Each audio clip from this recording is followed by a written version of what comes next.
Well, they are getting things ready for Game 2 of our doubleheader as the sun starts to break its way out once again here in Medford. Joey Kieran with you. Game 1 in the books, a 5-1 final in favor of the Roseburg Indians on top of South Medford. 50 degrees here as we get ready for Game 2 of our doubleheader in the Rogue Valley. Expecting to climb to about 53 degrees here this afternoon as we make our way towards the 2 o'clock hour. We're about on target for that 2 o'clock start time. We'll probably get started a little bit after 2, but we are kind of right about on time and about as good as you can ask for. Game 2 of our video stream is up and running at 541radio.com and on our YouTube channel. Search 1490 The Score, and you'll find us on YouTube, and you can follow the action with us there. If you hit the subscribe button, you can make it easy to find our broadcasts every time we go live with another Roseburg High School sporting event. Coming up next week is going to be a busy one. We've got baseball on Tuesday and Saturday next week. We've also got, we're going to do one Roseburg softball game on Friday. They play a doubleheader at home, but we'll do one of the games. We'll do the first game on the video stream and on the radio, and then after that we're going to jump over onto the other side of Finlay Field, and we're going to call a video stream broadcast of the boys lacrosse game that's going on Friday next week. So we'll have a bit of a doubleheader with softball first, and then we'll get the lacrosse game going after that, and then we'll have Roseburg baseball with a doubleheader on that Saturday following. So going to be a busy week next week. You want to make sure you hit the subscribe button on our YouTube channel to follow all of that Roseburg High School sporting action. This is the Roseburg I'm jumping the gun here. Let me say that the video stream coverage that you find on our YouTube channel and on 541radio.com, it is all brought to you by the Cow Creek Tribe, and we appreciate their sponsorship of the video stream through most of our seasons that we do throughout the year. They have been our sponsor for the stream. This is the Roseburg Disposal pregame show for Game 2 of our doubleheader here coming up. Roseburg Disposal, let them make the run to the dump for you. Give them a call at 673-7122. Roseburg comes into Game 2, 7-5 on the season now, 3-1 in conference play, and South Medford is 4-5 on the year, 1-2 in conference play. Other matchups going on in the Southwest Conference here today. North Medford is at Willamette. They've got a doubleheader. Just got started at 1 o'clock for Game 1 of that doubleheader. They'll have their 2 games going on there in Eugene. Sheldon is also in Eugene because that's where Sheldon is, but they're actually across town against their rival South Eugene. That doubleheader got started at noon up there. No scores to report on any of those matchups just yet, but those games going on in the Southwest Conference today. Starting out the day, before any final scores in the Southwest Conference baseball standings, North Medford was 2-0 to start out the day. Willamette was 3-1. Roseburg was 2-1. Grants Pass 2-2. South Medford 1-1. South Eugene 1-3. And Sheldon was 0-3. In the power rankings right now, North Medford leading the way at number 8 in the state at the 6A level. Willamette was at number 18. Roseburg at number 23 to start out the day. Grants Pass number 36. South Medford number 26. South Eugene 35. And Sheldon number 30. So that is a look at kind of how things stand in the Southwest Conference prior to today's doubleheaders for teams. Let me double check here. Grants Pass is the one team that is not playing in conference play here this weekend. Odd number of teams, so there's always one team that gets left out in that. But Roseburg, a big win in Game 1 of the Twin Bill, and now they've got an opportunity to try and see if they can keep it going with Game 2 as they look to try and pull off a possible sweep on the road against the Panthers. Looks like they have gone to the bottom of the 9th in the game against South Medford between Roseburg and South Medford softball. They're in the 9th inning, nobody out, and Roseburg leads it 3-2. So the Indians pulling ahead in the 9th inning for a 1-run lead, and they just got the first out in that one. The Indians trying to come back and pull off a win. They trailed 2-1 in the 4th, tied it up, and they sent it to extra innings. They've been tied at 2 for a while, and now Roseburg ahead by 1 with 1 out in the 9th inning. So we'll be keeping tabs on that one for you here this afternoon. Also, just getting underway, you've got Oregon State and Arizona State college softball or college baseball going on. We'll try to keep an eye on that one for some score updates for you there. And number 20, Oregon and UCLA, they'll meet coming up tonight, and we'll be off the air by the time they get started. But you can tune in and catch Oregon Ducks baseball on our news partner, News Radio 93.9 FM and 1240 KQEN. We're going to go ahead and sneak in a break here where we are waiting on starting lineups to make their way to the booth, and we'll hopefully get an opportunity to get those to you here before we get this game underway. Roseburg softball is 1 out away from finishing off the win in extra innings of that matchup, so we might keep it here just long enough to see if we can get you a final score on that one. Roseburg looking to try and pull off a sweep, and then if they can get a win in Game 2, they will win the series against South Medford for the season. They'll have one more game still left to go against them at home at Champion Car Wash Field, but you play a 3-game series, and if you win 2 out of 3, you win the series, and basically the goal is to try and win every series in conference play, and so that'll definitely be it would be big if Roseburg could get it done and taken care of here today with this doubleheader coming up here against the Panthers. So we'll see if they can pull that off. That's a ball in play. Looks playable for the Roseburg pitcher, and she makes the catch. There's your final score. Final Game 1. Roseburg softball wins 3-2 in 9 innings. Congratulations to the Roseburg softball team. All righty. We will go ahead and take a break here, and we'll come back. We'll hopefully get a chance to get a look at some lineups and pass those along to you here as we get ready for the second game of our doubleheader from Harry and David Field, where the sun is shining. There's a lot of activities going on around the parks here at Lithia and Driveway Fields. You can see some soccer going on off in the distance. I know there was some baseball going on off in the one direction. And, boy, busy day on a Saturday here in the Rogue Valley. We'll take the 2-minute timeout. We'll come back. This is the Roseburg Disposal pregame show for Game 2 of our doubleheader on 541radio.com and on the Score, 92.3 FM and 1490 AM. Copy. Successful companies have a very important secret. Good advertising works and makes them money. That's why your business should contact Lotus Media Group. Let us help you cash in with multimedia advertising. Multiple touches from Douglas County's only Google-certified partner and most effective advertising platform. Web, broadcast, print. Make it happen. LotusMediaGroupLLC.com. To us, pizza the way it ought to be isn't just our slogan. It's our promise and our passion to give you the best dining experience and the best tasting pizza you expect. For over 40 years, we've been making pizza the way it ought to be. Handmade with the freshest and finest ingredients. Our dough is made fresh daily, and we use 100% whole milk mozzarella cheese and toppings edge to edge. There's pizza, and then there's Mountain Mike's Pizza. Pizza the way it ought to be. Looking for more local sports coverage? CBS Sports Radio 1490 The Score has you covered. Check out our homepage at 541radio.com for sports stories, scores, and podcasts. And follow us on social media. 1490 The Score is on Twitter, Facebook, and Instagram. And take the station with you wherever you go with the 541 Radio app. Download the app in your smartphone's app store and get access to a live stream of the station, sports stories, podcasts, and easy messaging with the station and others. For over 100 years, Douglas County Farmers Co-op has been serving the needs of farmers, ranchers, and homeowners throughout Southern Oregon. Here, everyone is welcome. When you shop with us, you can expect good people, good products, and good advice. No membership needed. Just bring yourself, and we'll provide the expertise and products you need to tackle your next project. Douglas County Farmers Co-op, where everyone is welcome to shop. Back here at Harry and David Field in Medford. And Roseburg a 5-1 win in Game 1. They will try to see if they can get the sweep here in Game 2. And wouldn't you know it, we do have starting lineups for both teams. We'll go ahead and take a look at those here in a moment, but let's go ahead and quickly pause 10 seconds for station identification. This is Roseburg Baseball here on The Score.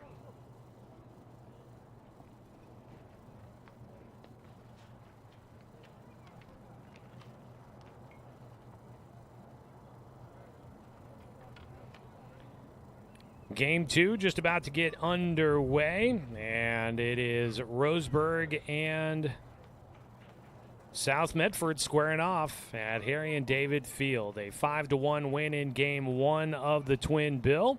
Let's go ahead and take a look at how things shape up for Game 2. For Roseburg at the plate to start out the second game. Looks like it's going to be somewhat similar to what we saw in Game 1. Brooks Avery will lead things off, starting at shortstop for Roseburg for the second game. Paxton Burke will be back behind the plate for a second game. He bats second. Dane St. Clair is in right field, batting third. Jake Johnson, after getting the win in Game 1, will go to third base to start Game 2. Brevin Harrison gets the start on the mound for the Indians here in Game 2. He will bat fifth. Batting in the sixth spot, playing at first base, is Camden Hartzell. In left field is going to be Brayton Loomis. He came in defensively at the end of Game 1, but will get a chance to start here in Game 2.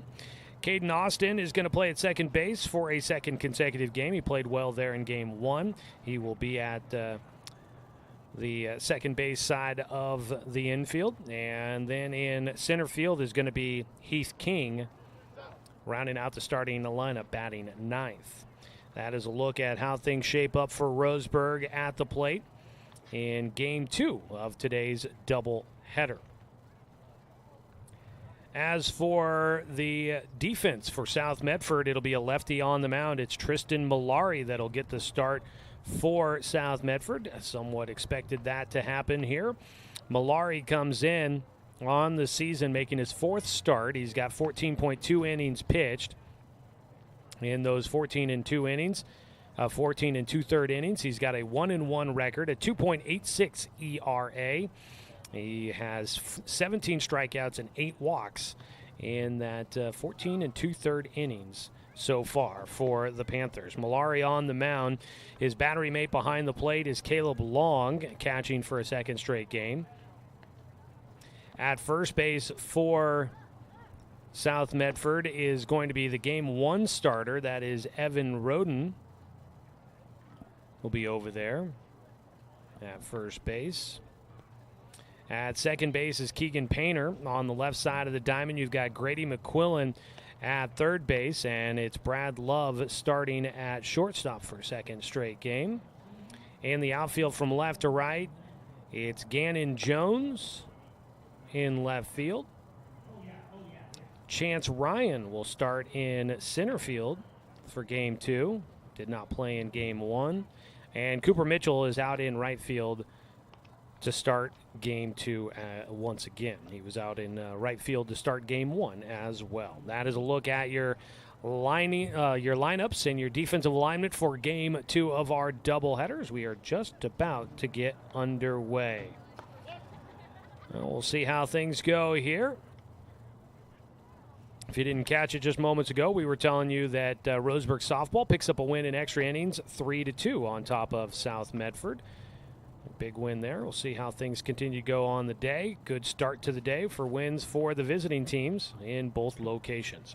Wearing the home whites with the blue trim and the blue numbers on the front and the back is South Medford. Roseburg wearing the road orange tops today, black numbers on the back with the gray trousers and the black offset trim for the Indians. As we get ready to go, stepping to the plate comes Brooks Avery. Righty versus lefty matchup. First pitch, belted to center field, but there for the catch is Chance Ryan, and Avery will go down to start things off, one away for South Medford. We are underway. That wrapped up our Roseburg Disposal pregame show. You can let them make the run to the dump for you. Give them a call at 673-7122. One down on the first pitch of the ball game. And Paxton Burke, for the first time we discover, he's a switch hitter. Always just assumed he was a lefty, but he will bat right-handed against the left-handed pitcher. Slaps one right side, playing it on the one. Hop misplayed by Keegan Painter into right field. That'll be an error for the second baseman. Took one hop, and he just didn't line it up correctly to get that in the glove. So Burke will be on safely at first. And Roseburg will have a man on with one away, and up to bat will be the left-handed hitting Dane St. Clair. He's a lefty through and through, throws left-handed, bats left-handed. No switch hitting for him. Takes outside from the lefty Malari for ball one. Well, there you go. You learn something new every day, and today we learned that Paxton Burke is a switch hitter, not just a left-handed batter. Low and outside, a 2-0 count, up out of the crouch for Long to get to that baseball.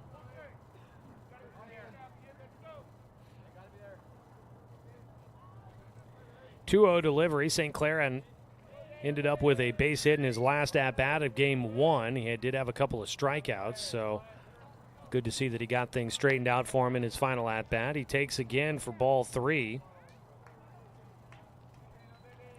And he is out in front against Malari, 3-0.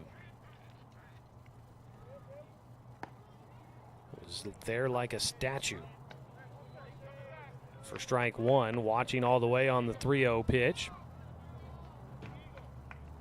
Malari towing the third base side of the rubber, kicks and fires, misses outside for ball four. An error and a walk, and Roseburg has runners at first and second, looking to try and jump on South Medford early in game two, much like they did in game one. So St. Clair gets the walk. And up to bat now will be Jake Johnson, who drove in a run in his last at-bat in game one. Got a chance to do it here in game two to start things off. Actually, both. Well, not both. It was Jake only. Jake bookending his day in game one with an RBI in his first at-bat and an RBI in his last at-bat. Takes the first pitch for strike one. A much more subdued strike call from our umpire here in game two. Runner going as Avery was trying to pick up. Excuse me, that's Burke that's out at second. He was trying to pick up a stolen base. He had a stolen base in game one. Yes, just one. Brooks Avery in game one had 3 stolen bases. But as he was taking off at the plate, Jake fouls off the pitch for strike two. He's got the 0-2 count here from the lefty. Hits it right side through the gap into right field. Burke is going to get a hold sign late. They don't want to test the arm of Cooper Mitchell a second time. He threw out Cash Richardson at home in game one. And Roseburg will play it safe here with just one out. Burke is at third, St. Clair at second, and Jake Johnson with a hit in his first at-bat has the first hit of the game for Roseburg. Snuck it through on the right side of the diamond.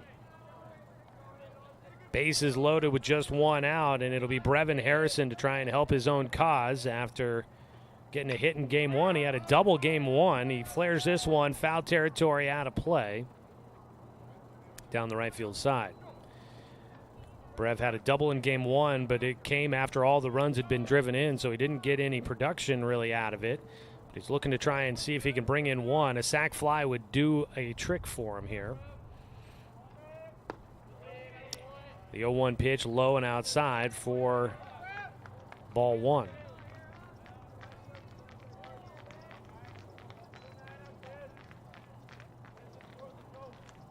1-1 pitch. Swung on and missed. Got him with the breaking ball to go chasing there.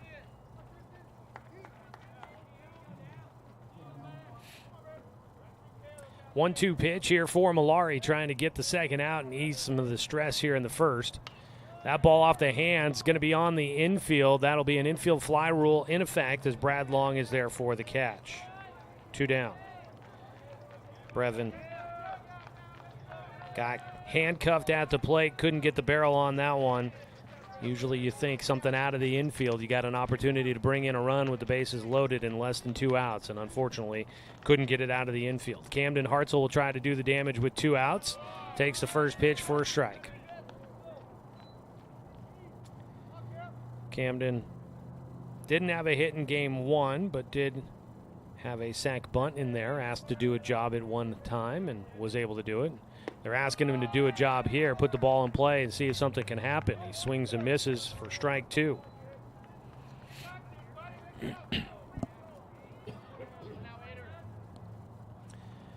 0-2 pitch here for Tristan Millari with the bases loaded behind him. Kicks and fires, and he gets a swing and a miss out of Hartzell, and Roseburg will leave him loaded here in the first. No runs come in on one hit. There was one error and 3 men left on base. Roseburg unable to capitalize on the moment here in game two after they did in game one. We go to the bottom of the first. We'll have a look at lineups for South Medford when we return on 541radio.com and on the Score, 92.3 FM and 1490 AM. Hey there, sports fans. Thanks for watching this local sporting event online at 541radio.com. Did you know there's more than one way to watch games online? You can watch games on your laptop or desktop computer, your tablet, or even your smartphone just by going to 541radio.com. But we also use YouTube to stream all of our video broadcasts, which means you could be watching this game on your big screen TV with a number of different streaming devices. You can stream our live YouTube broadcast through your PlayStation or Xbox gaming device, or through streaming devices like Google Chromecast, Apple TV, or Roku. There's plenty of ways to follow this live local sporting event. Plus, you can find past events archived on 1490 The Score's YouTube channel. Find us on YouTube and subscribe today to keep up with the latest in local sports coverage.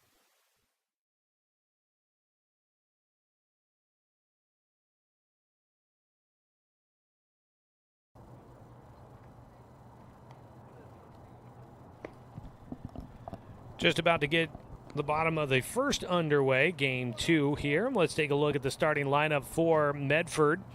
South will have Keegan Painter leading things off, the second baseman. The catcher, Caleb Long, will bat second.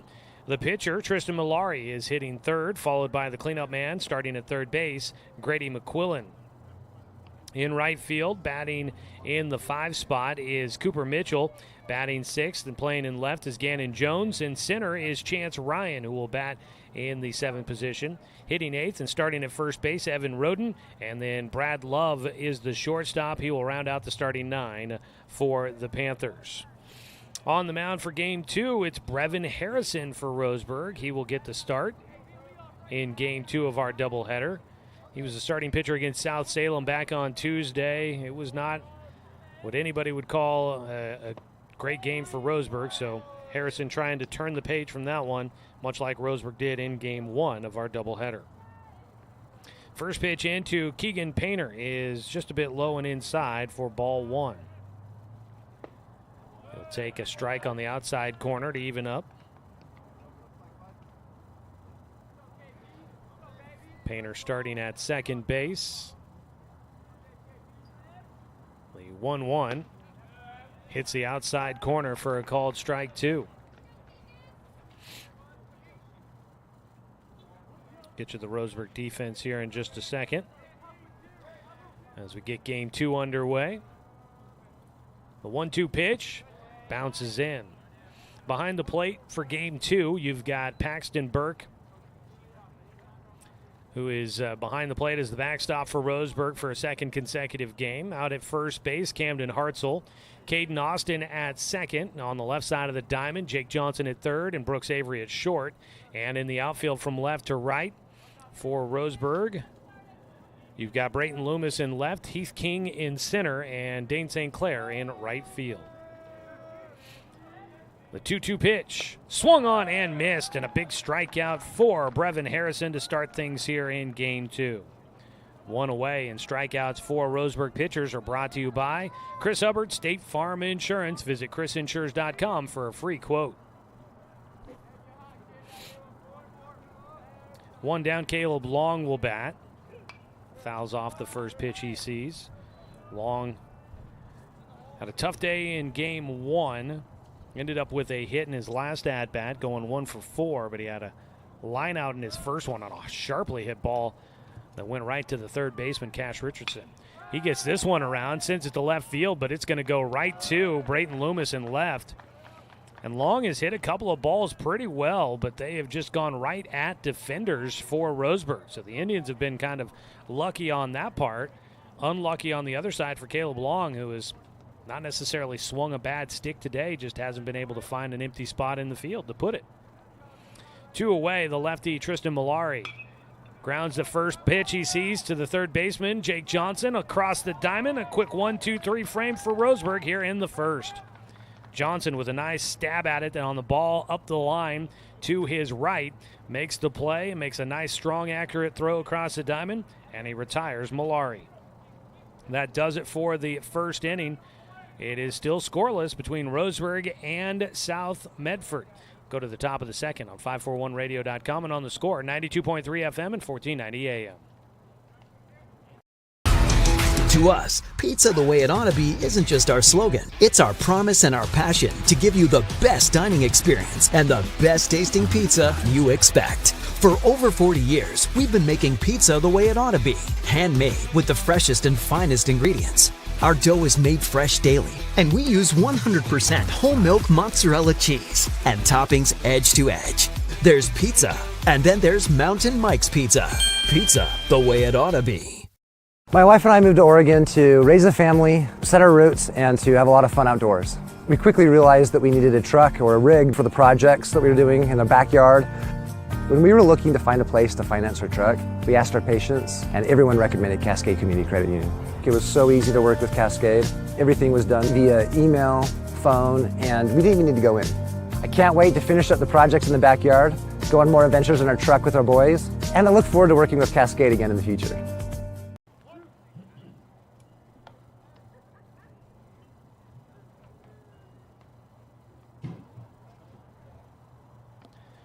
Top of the second inning, Roseburg and South Medford are scoreless through one inning of play. It'll be Loomis, Austin, and King due up here in the second. Today's game brought to you by Barnes Heating and Cooling, your complete energy company. Visit barnesheatingandcooling.com or call them at 541-459-1545. Loomis, first at-bat of the day. Takes outside from the lefty Malari for ball one. Brayton came in defensively in left field in the seventh inning of game one. Gets a chance to start here in game two. Pops one right side. That will fall in foul territory for strike one. Just outside the reach of Evan Roden at first. You know, like every team really in high school baseball does, you have to make adjustments when you have certain guys on the mound. So for Roseburg in game one, with Jake on the mound, they had Cash at third defensively. They had Dane playing in center field, and they mix it up a little bit here in game two with Brevin not able to play in right field. They move Dane back to right field and Heath back to center and get Loomis in there defensively out and left. He takes for ball two. 2-1 count. Swing and a miss. Strike two. So it's always a shuffling of the deck for everybody as you move guys around. There's not a lot of one-way guys in high school baseball. High and away for Malari. Full count now. Brayton Loomis starting things off here in the second. 3-2 pitch. Out of the windup for Malari. Low and inside, ball four. Second walk of the game for Tristan Malari. Loomis will get on base to lead things off here in the second. One on, nobody out. Up to bat, Caden Austin. Likely going to be asked to do a job here. You don't get a lot of guys that are just a pitcher in high school baseball. They're usually pitchers and infielders or pitchers and outfielders. Squaring to bunt. Austin will take a strike, throw down to first. Back in safely goes Brayton Loomis.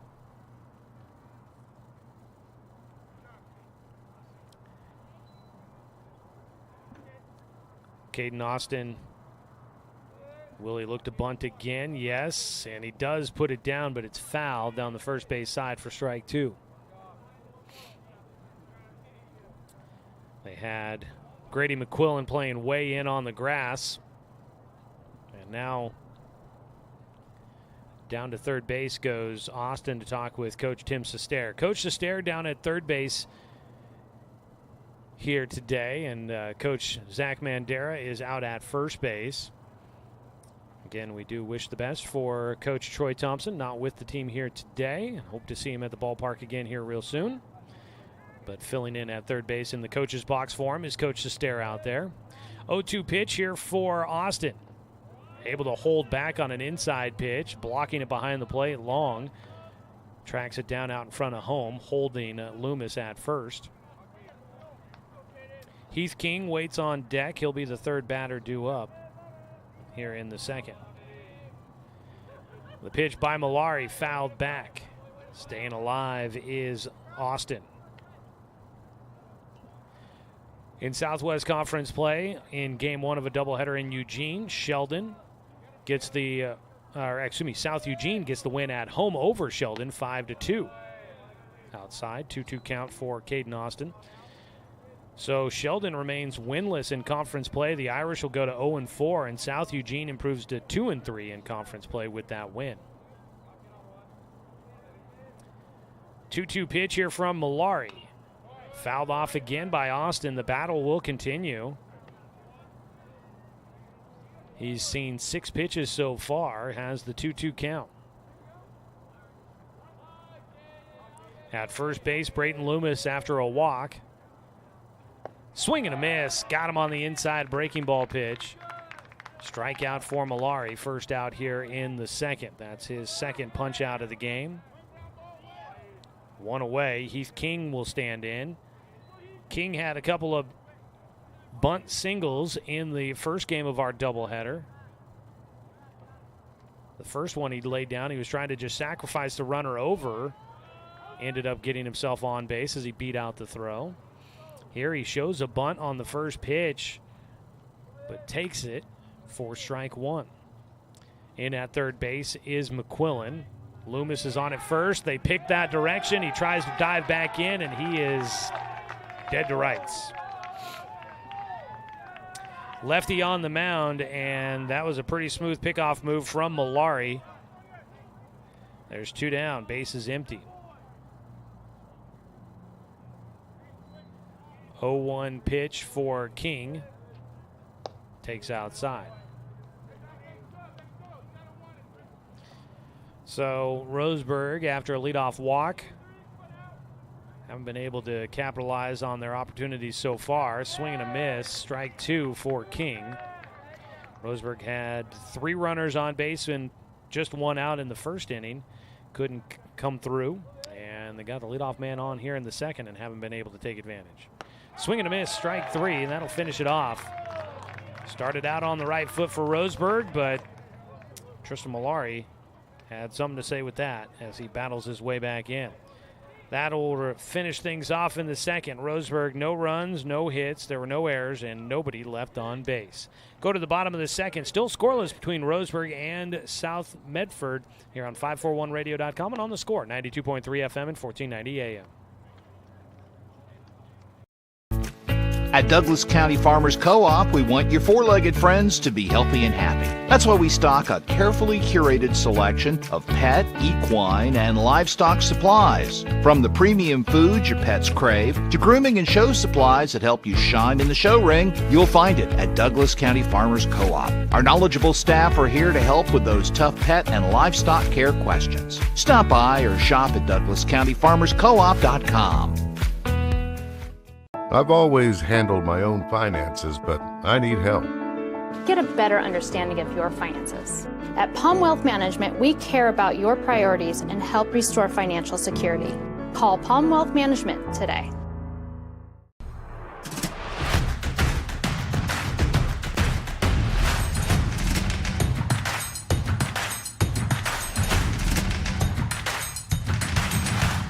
Mountain Mike's Pizza, the way it ought to be. Brevin Harrison fires a first pitch strike 1 against Grady McQuillan, who will lead things off for South Medford as we begin the bottom of the second. Pitch misses low. McQuillan will take for a 1-1 count. Scoreless ball game so far. Roseburg won game 1, 5-1. A 1-1 here. That ball out in front of the off-speed pitch. McQuillan rockets that one into the batting cages down the left field side here at Harry and David Field, home of the Medford Rogues during the summer. Out in front here, a 1-2 pitch from Harrison. And just misses outside. Heard that Oregon State up 2-0 in their game against Arizona State as they look to try and clinch the series. Swing and a miss, got him to chase. Throw down to first base, a little high, but back on the bag. Avoiding the collision is Hartzell. A throw there by Burke, who has not been behind the plate much this season. And he lofted that one down. Wanted to make sure he got it there, I think, and wanted to avoid throwing it by, so he kind of just took something off of it, and that was not the right idea. Almost threw it by. A ground ball tapper back to the mound, knocked down by Harrison. He's got time. He'll throw to first, and Hartzell stays on the bag for the out on the first pitch to Cooper Mitchell. And his little comebacker to the mound, not necessarily the smoothest of plays, but they make the play all together. 2 away for South Medford. That was the second strikeout in the game for Brevin Harrison as he got McQuillan and then gets the comebacker from Mitchell for the second out. Nobody on, and up to bat is going to be the left fielder. Taking low. This is Gannon Jones that steps in.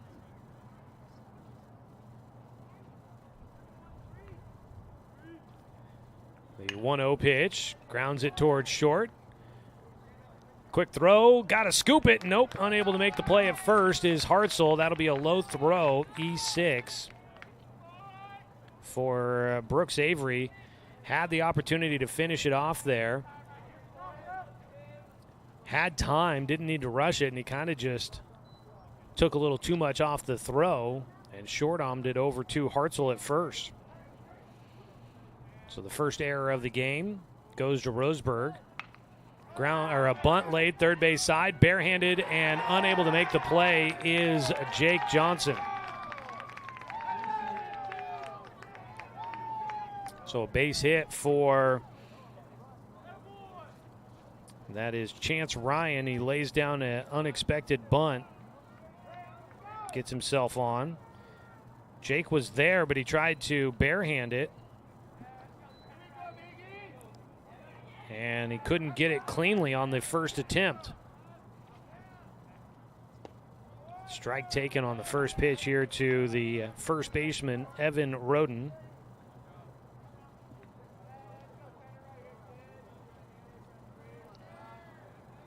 Roden batting for the first time. He got DH for in game 1. He pops this up foul, out of play for strike 2. The runners were going, at least the runner at second was. Gannon Jones was trying to steal third, or they tried to have the hit and run on.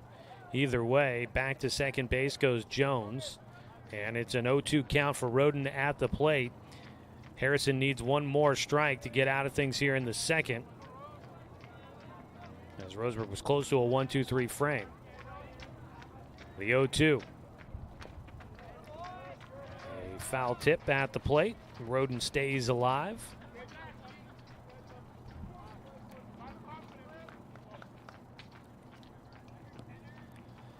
0-2 pitch again here for Brevin Harrison against Evan Roden. Hits a line drive, gets into left field. Up with it.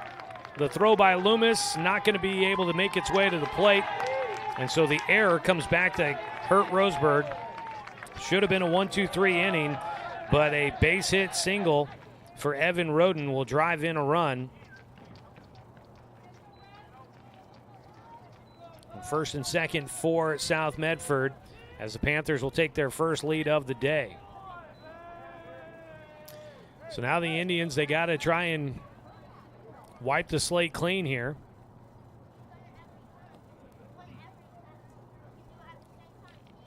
That was what was frustrating on Tuesday at South Salem. One of the many frustrating things about South Salem was that Roseburg just didn't, they gave up too many opportunities with misplayed balls as Brad Love will foul off the first pitch. The defense behind the pitchers on Tuesday just weren't helping things out, and a low throw by Avery lets this inning continue, and South Medford capitalizes. Hard hit ball at Avery, knocks it down, will have time, flips it to Austin at second, and they'll get the out to finish off the frame. Hard hit ball there by Love, but unable to get it through. But South Medford capitalizes on the Roseburg error. 1 run on 2 hits, 1 Roseburg error, and 2 men left on base. We will go to the top of the 3rd inning. It's 1-0 South Medford in front on 541radio.com and on the Score, 92.3 FM and 1490 AM. Turn your home into your dream sanctuary with help from Douglas County Farmers Co-op. For over 100 years, we've carried everything you need to keep your garden and crops green and growing, including a large selection of soil mixes, composts, fertilizers, and other soil amendments. You'll also find stones, boulders, gravel, and more to add structure and diversity to your yard. Stop by or shop at DouglasCountyFarmersCoop.com.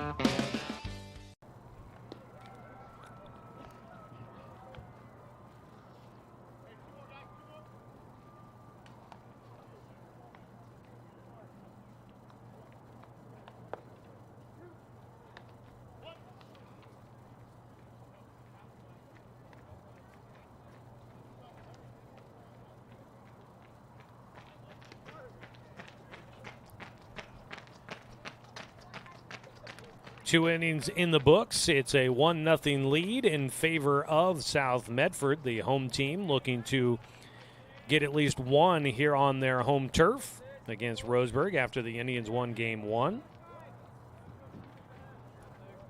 I'm Joey Kieran. Great to be with you here on this Saturday afternoon from the Rogue Valley.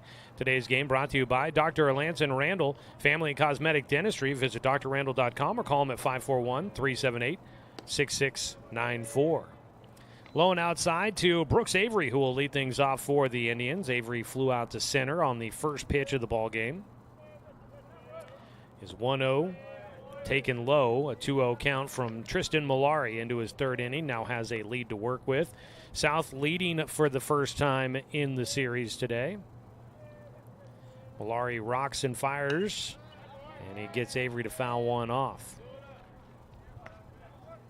North Medford and Willamette, they started after us. They started an hour after we did, so I was looking to see if they had a score, but nothing posted yet. They'll probably be wrapping up here in the next 15 minutes or so. The 2-1 pitch misses high with the off speed. 3-1 for Brooks Avery. Looking to try and find a way on base and make something happen. 3-1 pitch. Pulls it left side, gets a base hit. Into left field past a lunging third baseman, McQuillan. Low line drive shot just skips by him, hits on the dirt and into the left field grass. A base hit for Avery. And that's one way to kind of put the memory of that low throw he had in the 2nd inning behind him. Gets himself on base with Roseburg's 2nd hit of the game. And for a 2nd consecutive inning, Roseburg has the leadoff man on base. What can they do with it? Squaring to bunt, popped it back to the net for Burke. Strike 1. Burke batting right-handed here in today's 2nd game of the Twin Bill. Good speed on at first. And Brooks Avery. Playing in is McQuillan at 3rd. Pickoff throw to first. Back in goes Avery. He did not have a big lead at that point in time. But Malari's got a pretty decent pickoff move, especially being a lefty. Showing a bunt and fouling off another one. Burke, strike 2 against him. So now we'll look to try and find a way on, most likely swinging away. Reached on an error in the 1st inning. As he slapped one right side, it took a hop over the glove for Keegan Painter. The 0-2 pitch, comebacker, goes off the glove and the ankle for Malari, and it will trickle towards short. That'll be a base hit for Burke. And on to second safely goes Avery, and now the question will be, is Malari all right? He seems to be okay, but I'm not sure if it hit his glove first or not. But then it kicked hard off his ankle and ricocheted towards shortstop. He's up walking around. They're going to obviously check on him here. It'll be a base hit as Burke, a hard comebacker to the mound, goes off the pitcher, ricochets towards short. And, of course, a ball up the middle. That draws all the middle infielders up towards second base. And well out of position was Brad Love to try and get to that baseball quick enough to make a play on it. Nobody out. Runners at first and second for Roseburg, and Malari's going to get a chance to get some warm-up pitches. No, he says he's good to go, so they're going to go. Back at it. Up to bat will be Dane St. Clair. He drew a walk in the first. He squares to bunt. And that ball came inside from the lefty to the lefty, and he got the barrel on it. Time called. St. Clair heads on down to third to talk with Coach Sester.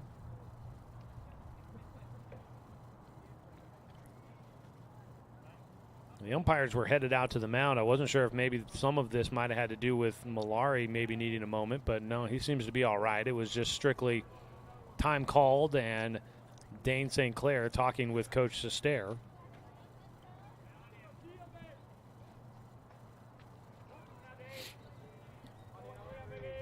Dane will dig back in. The 0-1 pitch. He shows a bunt again, but the pitcher, Malari, looks to second base where Brooks Avery is at. Good speed on the bases. Dane showing a bunt.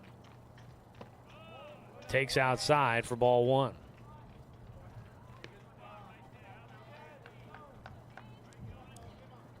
Dane has one RBI from game one on his tally for the day. Looking to try and possibly pick up a second, but he's showing a bunt. He takes low and outside. The count goes to 2-1. Thought that meeting with Coach Sester was maybe prompted by the fact that he missed a sign or something, but he continues to show the bunt. The 2-1 pitch takes that one for a strike.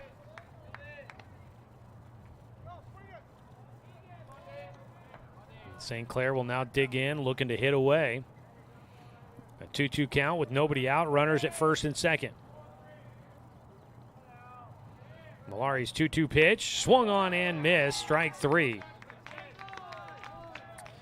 St. Clair goes down. Big strikeout there for Malari.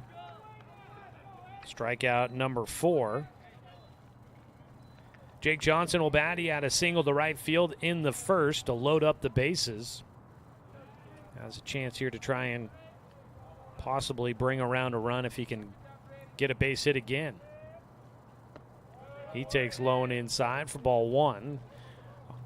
Out at second base with fantastic speed is Brooks Avery. And he is a guy you got to watch at pretty much every moment. He's looking to go to third. They'll throw that way. The pitcher made a late move. Up to second will go Burke. Out at second is Avery. So Burke gets to second, wisely taking the bag as Burke gets into the rundown.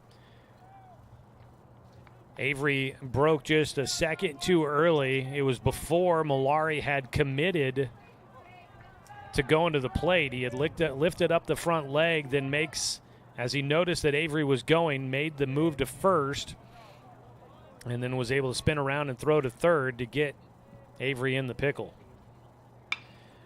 Line drive shot goes right to the second baseman, Keegan Painter, and that will finish off the frame. So Roseburg unable to do anything here in the top of the third inning. Once again, they get runners on and can't find a way to bring anybody in.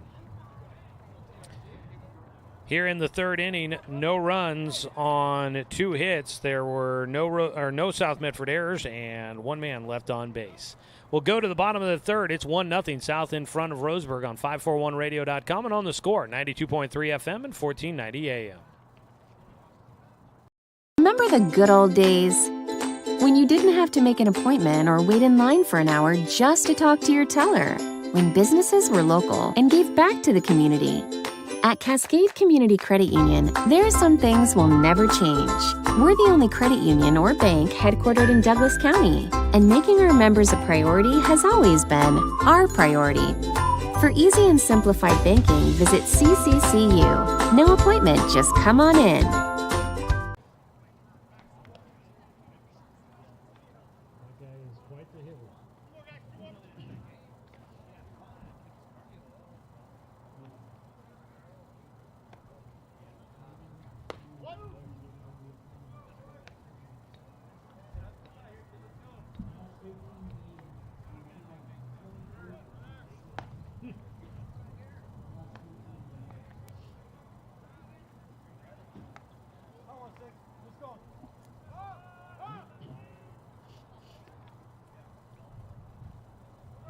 1-0 is our score. Roseburg out hitting South Medford at the moment, 3-2, but they haven't been able to come up with the hit they need in the moment they need it to be able to bring anybody home. Brevin Harrison on the mound into his third inning of work fires a first pitch strike one to the leadoff man Keegan Painter, who is up for a second time. Roseburg, no, we're not into the summer yet. Not Doc's baseball just yet. We'll get there eventually before you know it. 0-1 pitch.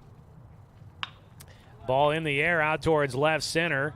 Heath King with a decent run to get there, but his speed able to track that one down to retire Keegan Painter, F8 to start things off here in the third. Today's game brought to you by our friends at Chuck Swarman Family Auto Repair. Are you ready to go where life takes you? Brevin Harrison out of his windup, the right-hander. Misses just a bit high for ball one against Caleb Long, who flew out to left field in his last at-bat. He's put some good swings on the ball, but has not been able to really see the success that he would like to see at the plate so far. He takes for a 2-0 count. Nobody on with one away. Long did end up with a base hit in his final at-bat in game one. Takes a strike on the 2-0 pitch from Harrison. Some activity in the bullpen right now for South Medford. Pitch high, 3-1. Take a gander that direction here. That is Jedediah Robertson out there throwing as a ball popped foul out of play for strike two, and we've got a full count for Caleb Long. Jedediah Robertson, a sophomore, big body.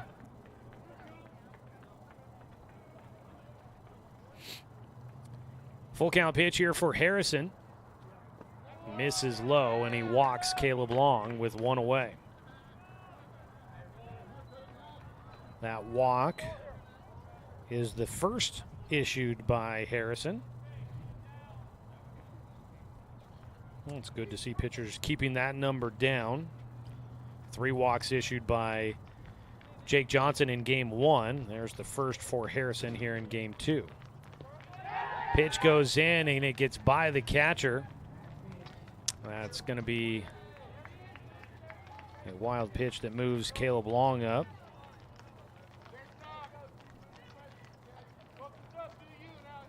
One-0 count, back behind the plate, Paxton Burke. Second game behind the plate for him here today, and I'm not sure, it might be his first 2 this season for Roseburg. Ground ball comebacker. Look the runner back to second, flick it over to first for Harrison. There's 2 down, and they are able to keep the runner at second as Malari grounds out. Boy, this game seems like it's featured a few comebackers to the mound for both teams. That's the second time that Harrison has handled the ball back to the mound to him.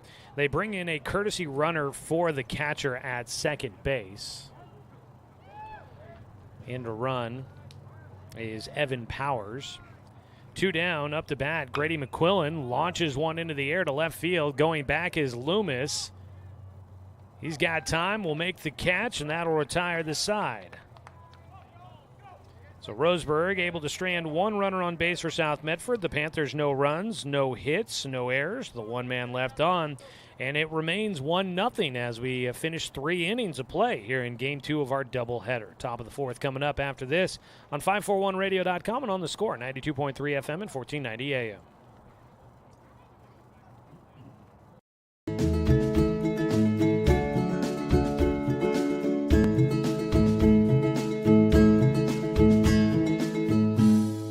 Brook Communications radio stations have joined forces with the News Review and Lotus Web Services, announcing the Lotus Media Group, a multimedia enterprise. Web, broadcast, print. Make it happen with LotusMediaGroupLLC.com.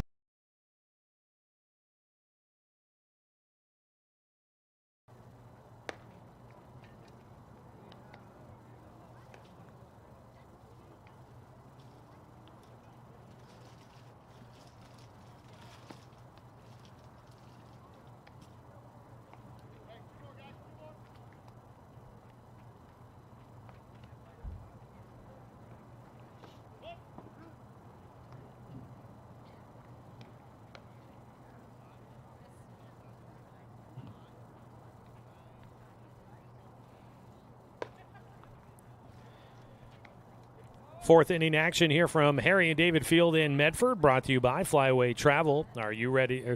Contact the travel experts at Travel Leader Flyaway Travel. Make sure you have an agent in your corner. Give them a call at 541-672-5701. Harrison, Hartzell, and Loomis due up for Roseburg here in the fourth inning against Tristan Malari, who's still out there throwing, the lefty. Fires a first pitch, strike one to Brevin Harrison. Malari so far, he's allowed 3 hits. He's given up 2 walks, but he has not given up a run so far. Misses outside, a 1-1 count to Brevin Harrison, who's 0 for 1 in the game. Flew out to the shortstop with the bases loaded in the first inning. Takes the 1-1 outside.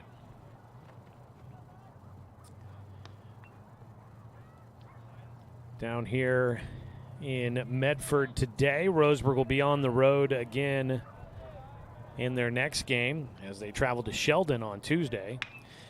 Underneath one for Harrison, launches this to left field, twisting around. The left fielder finally looks to have a read on it and makes the catch as he falls to his knees on the warning track. Gannon Jones, an adventure on that one. That is one you need the stat tracker on to be able to get the path that he made to get to that baseball. High in the air for Harrison. He belted that one, gave it a good ride, but at 3, you're probably looking at 330 to get to that portion of the park out there, and he gets it to the warning track. Can't get it over the head of Gannon Jones. A swing and a miss as Hartzell is fooled at the plate for strike one. Boy, that was quite the ride there for Brevin Harrison. It's a ground ball fouled away, strike 2 for Hartzell. Out in left field, Gannon Jones has had to have a smile on his face and happy that he came up with that baseball. Turned to his left, turned back to his right. Swing and a miss, strike 3. Hartzell goes down for a second time. Swings and misses at strike 3. That is the 5th strikeout for Malari in the game. 2 away. Tristan Malari was a first-team All-Leaguer last year for the Panthers. So, returning guy that just a junior. The lefty misses outside. Still a fairly young team for this South Medford club. Not a lot of seniors on the roster. Pitch high and away. Kyle Cope, who is out injured, the first-team All-Leaguer. He's a senior. Evan Powers, we saw as a courtesy runner in that last half inning. 2-0 pitch to Loomis is fouled away. Well, I guess they've got a handful. Powers, Chance Ryan, who's starting in center. Austin Glass, who looked like he might have been injured. I think I saw him just running around in street clothes in the warm-ups. Pitch inside, able to hold off on a check swing. Loomis will have a 3-1 count. He walked in the second inning as well. Looking to do it again here. Landon Rutgers and Gannon Jones and Caleb Long, all seniors for this team. So I guess 6 total. That's a little more than I was thinking. Down the pipe on the 3-1 from Malari. And it's a full count for Brayton Loomis with 2 outs and nobody on base. Malari delivers the 3-2, challenged him and able to fight it off. Brayton Loomis hanging in at the plate. Malari looks for one more here to get through things in the 4th. Winds and fires, misses low. That's ball 4. And a nice battle there with 2 outs here in the 4th inning. Brayton Loomis finds his way on base for a second time. Last time he was on base, they wanted to try and be aggressive. He was a leadoff man, got on base with a walk, and they wanted to try and be a little aggressive. Gave him an extra lead out there, and he got picked off at first. We'll see if Malari remembers that. He delivers the first pitch in low to Caden Austin. I got a feeling Malari probably remembers that he did that. We'll see if he tries to do anything, and we'll see if Loomis is all that aggressive at first. Check swing. Austin wanted to hold up on a high pitch, but he couldn't get the bat out of the way. So he'll foul that one off for strike 1.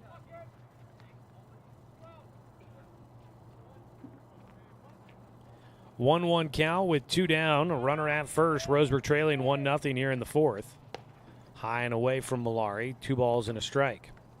Still got Robertson throwing out in the bullpen, the big right-handed sophomore. Ready to come in at a minute's notice if needed. Malari's been looking pretty good, though, able to pitch around any sort of trouble. Misses high, a 3-1 count for Caden Austin. Wind not blowing right now. I don't know if it was earlier on that fly ball by Brevin Harrison, but boy, if it had gotten up into the jet stream, it might have had a chance to at least get to the wall, maybe even get over. As the ball out of the bullpen escapes into the field of play. No activity in Roseburg's bullpen, so it looks like they are hanging with Brevin Harrison here at the moment.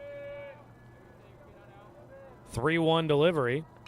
Fouled off by Austin. He stays at the plate for another full count pitch here for Tristan Malari. Malari on the last full count pitch gave up a walk to Brayton Loomis. 3-2 count with 2 down, a runner at first. Missed outside for ball 4. Back-to-back walks. 4 walks total in the game for Malari. Bottom of the order, finding a way on base, and it'll be up to Heath King. See if he can keep this going for Roseburg and send it back to the top of the order. King, last time he was at the plate, struck out, swinging. Third baseman Grady McQuillan is playing back. I was going to say this could be an opportunity for King, who's got great speed and a pretty decent bunter. Maybe a chance to do something to mix it up here. A visit out to the mound for the South Medford coaching staff to talk about things after back-to-back walks. Here in Medford at Harry and David Field. Up in Eugene at South Eugene High School, the Axe picked up a 5-2 win in their first game against Sheldon. Their game 2 likely underway already. And North Medford and Willamette, they got underway at 1 o'clock this afternoon. And we'll keep an eye to see if we can get a score update on that one for you.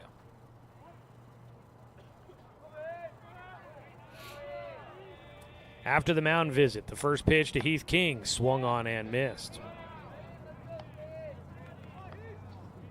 Heath trying to come up with a big hit here and see if Roseburg can find a way to even this one up, trailing 1-0.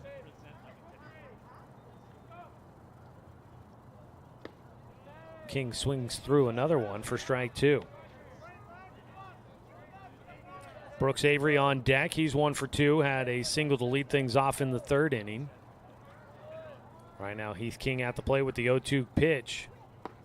Strike 3 call. Watches it go by. The mound visit was the medicine that Tristan Malari needed as he finishes it off with his 6th strikeout here in the 4th inning. Roseburg will leave runners at first and second as they are unable to get on the board. They trail 1-0 going to the bottom of the 4th inning. Here in the 4th, no runs, no hits, no errors, 2 men left on. Back after a 1-minute break on 541radio.com and on the Score, 92.3 FM and 1490 AM. Hey there, sports fans. Thanks for watching this local sporting event online at 541radio.com. Did you know there's more than one way to watch games online?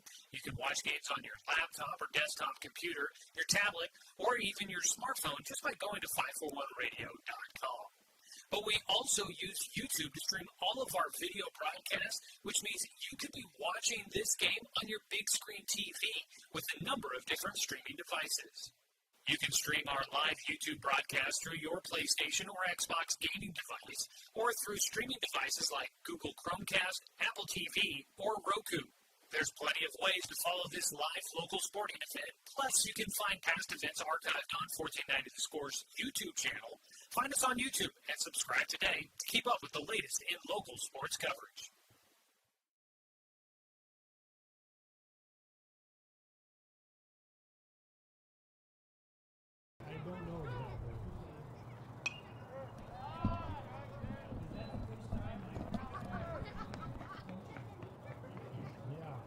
Usually it's just been one. Bottom of the fourth inning here from Harry and David. Brevin Harrison on the mound. Got a foul ball on the first pitch. Misses just high and away on the second to Cooper Mitchell for a 1-1 count. Mitchell, a ground ball comebacker to the mound, his first time up. He leads things off for the Panthers, who lead 1-0. A soft fly ball out towards right center. It's going to drop between the two outfielders. Looking to stretch it to two. They got a chance. Not in time. Brooks Avery looks to the umpire, wondering how they didn't get the call there. The tag just was a hair late, it looked like, from here. As he slid right underneath it, they had a chance, but didn't swipe the tag. More tried to place the tag and didn't get it down in time. Mitchell legs out a double.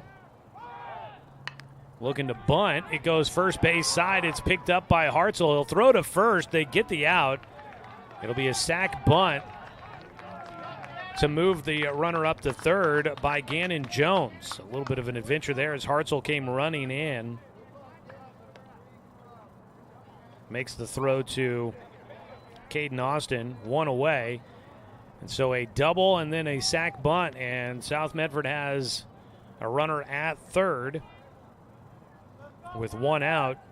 7, 8, 9 hitters coming up here. Chance Ryan, Evan Roden both had singles. They're the hitter and the on-deck hitter in their two at-bats so far. NCAA men's basketball Final Four getting underway here this afternoon. First pitch, strike one from Harrison against Chance Ryan. Look it up here. I don't remember which game starts first. I think Purdue and NC State is the first game of the day.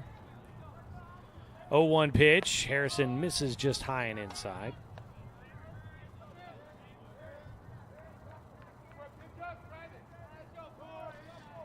Chance Ryan, the center fielder, the senior, fouls off the pitch for strike two.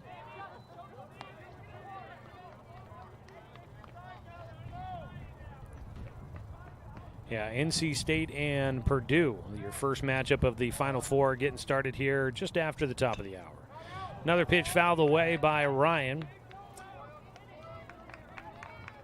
Chance Ryan reached on a bunt single on a ball that Jake Johnson tried to barehand at third. The 1-2 pitch, sharp ground ball to Austin at second. He'll rip it over to first. After looking back, the runner, Cooper Mitchell, at third. Nice job there for Caden Austin. 2 down.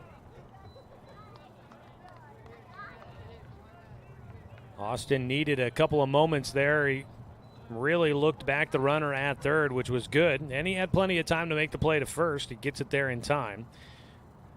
Roden will send the first pitch he sees in the air out to center, and it drops into no man's land. Coming in to score will be Mitchell. It's 2-0 at South in front.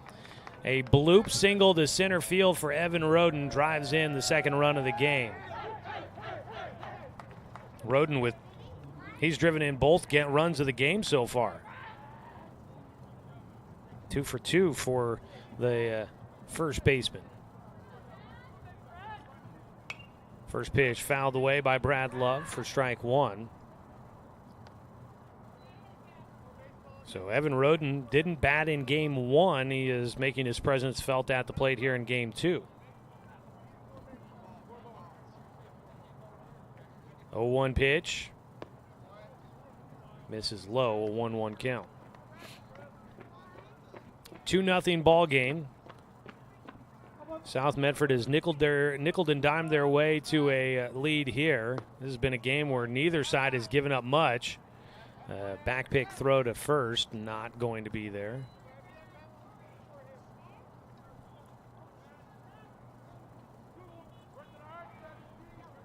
Two balls and a strike.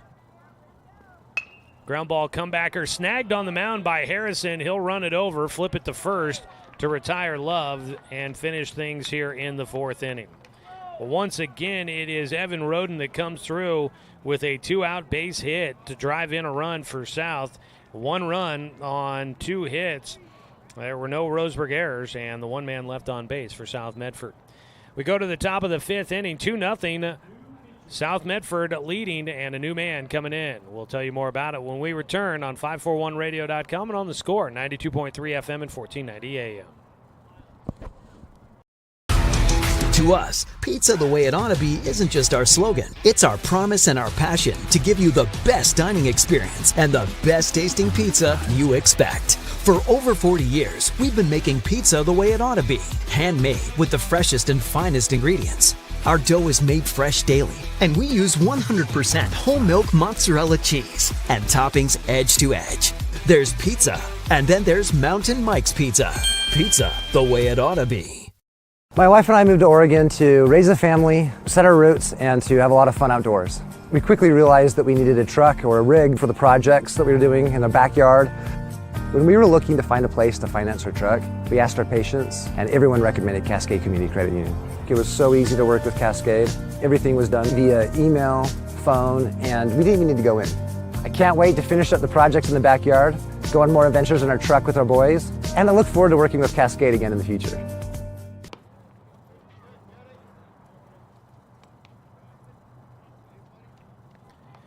Got a new man on the mound. The South Medford Panthers will turn to Jedediah Robertson, the sophomore. We'll tell you more about him in just a moment. First, let's go ahead and pause 10 seconds for station identification. This is Roseburg Baseball on the Score.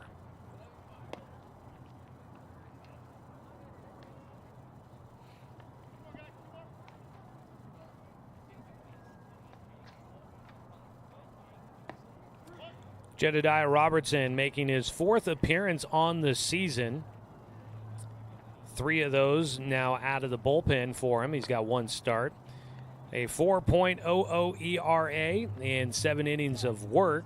6 strikeouts, 6 walks, and 1 hit batter over those 7 innings. He takes over for Tristan Malari, who goes 4 innings, gave up 3 hits but no runs, 4 walks, and 6 strikeouts in his 4 innings of work. Malari will exit the game with the chance to try and get a win. And it'll be up to Jedediah Robertson to try and hang on to the 2-0 lead. He faces Brooks Avery to lead things off. First pitch in the dirt for ball 1. Avery 1 for 2 in the game. Last time up, ripped a single to left field. Top of the order, 3rd time up to bat in game 2. Ground ball sharply hit, third base side, knocked down by McQuillan. He'll throw to first. Not in time. That'll be an error at third.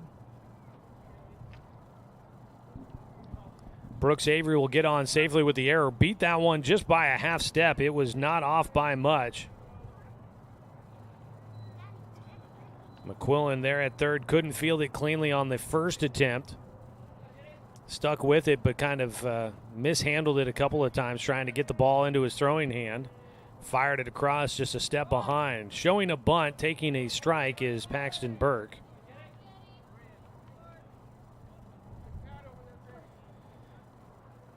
Burke will look to try and move Avery around if he can. Roseburg's been trying to play some small ball and try and see if they can find a way to get on the board, trailing 2-0. It's not a insurmountable lead, but they have just not been able to come through with the moments they need.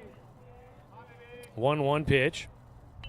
Popped up on the bunt, and it's back to the netting for strike 2.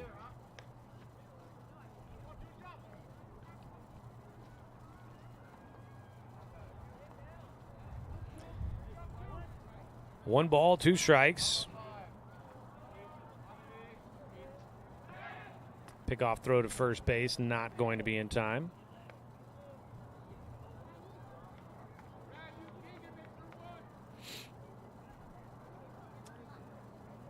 One-two delivery here for Robertson against Burke.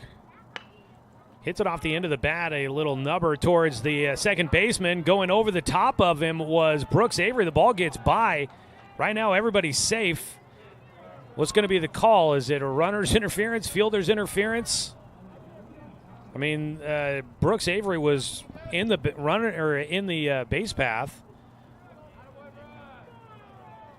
He made the collision came right about the time that Second baseman Keegan Painter was looking to field that ball. It gets by him.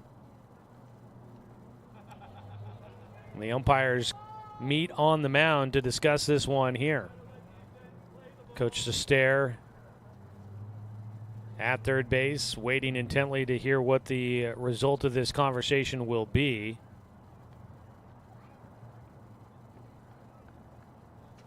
And I believe they're going to let Brooks Avery stay at second.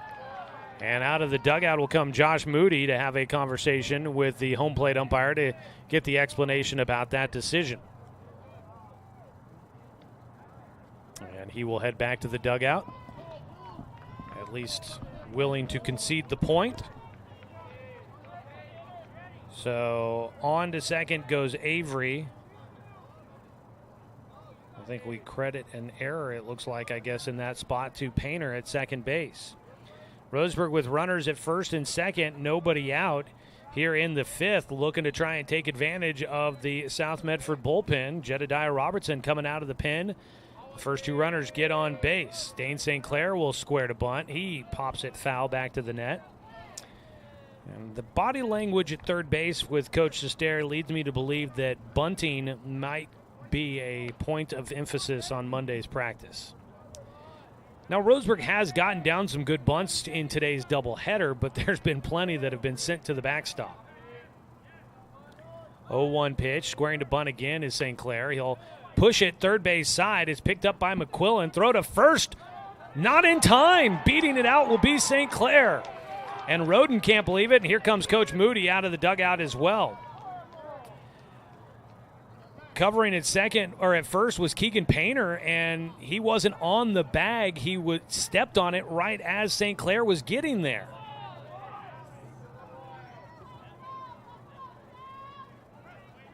And I think the case that Moody is trying to claim is that he stepped on the bag and tried to get out of the way quick enough to be able to make sure that there wasn't a collision with the runner.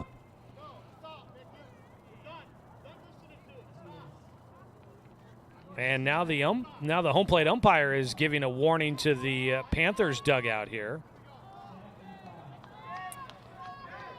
So a sacrifice bunt, E5, St. Clair on base. That's 3 errors to start off this frame for South Medford. And the bases are loaded with nobody out. And Roseburg, this feels like a gotta have it kind of moment in this ball game. Trailing 2-0, Jake Johnson at the plate, swinging away, infield fly. So Jake will be the first out here in the fifth. 1 away. Brevin Harrison, last time up, sent one to the warning track in left field. Will get a chance to hit here, but not before he visits with Coach Sestaire down the third base side. Today's game brought to you by Fisher's Hearth and Home, serving Douglas County for over 30 years with the largest selection of wood, gas, pellet, and electric stoves and fireplaces in the area. Bases loaded. 3 errors to start things here in the fifth inning for South Medford.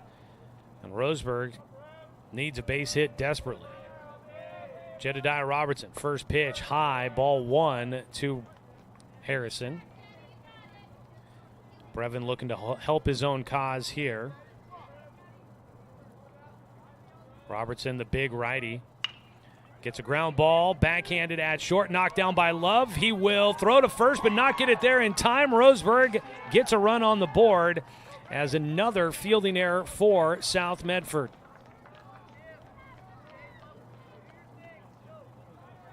Two to one, Roseburg on and still going here in the fifth.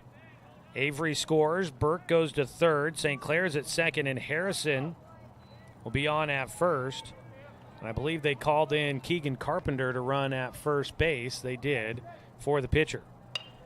First pitch swinging, slow roller to third. They go to first for 1 out. Another run will score, and McQuillan didn't think to go home and try to go home to first for the double play. Roseburg ties it up on the fielder's choice.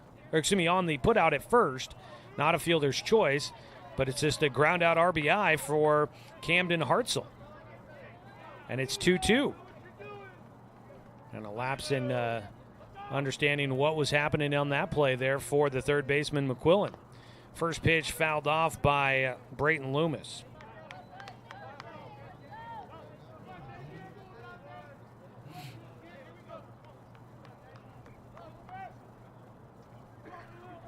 First pitch fouled off for strike one for Loomis.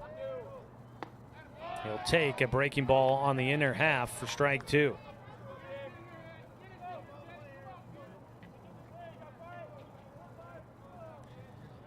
So the game now tied thanks to a pretty disastrous half inning here for South Medford as a ground ball foul just past the third base side for Loomis. Brayton has walked twice in the game, but facing the new man, Jedediah Robertson, for the first time. With the 2 runs in, it'll be a no decision for Tristan Malari. Spoils a strong start for him, going 4 innings, allowing 3 hits, but no runs. But he will get a no decision today. 0-2 pitch. Loomis swings through for strike 3. Robertson will get through things here in the 5th with a punch out to finish off the frame, his first. But Roseburg capitalizes finally in this one. They had 2 runs come in on no hits. There were 4 Medford errors and left 3 runners on base. We'll go to the bottom of the 5th. It is tied at 2 here on 541radio.com and on the Score, 92.3 FM and 1490 AM. At Douglas County Farmers Co-op, we want your four-legged friends to be healthy and happy. That's why we stock a carefully curated selection of pet, equine, and livestock supplies. From the premium foods your pets crave to grooming and show supplies that help you shine in the show ring, you'll find it at Douglas County Farmers Co-op. Our knowledgeable staff are here to help with those tough pet and livestock care questions. Stop by or shop at DouglasCountyFarmersCoop.com. I've always handled my own finances, but I need help. Get a better understanding of your finances. At Palm Wealth Management, we care about your priorities and help restore financial security. Call Palm Wealth Management today.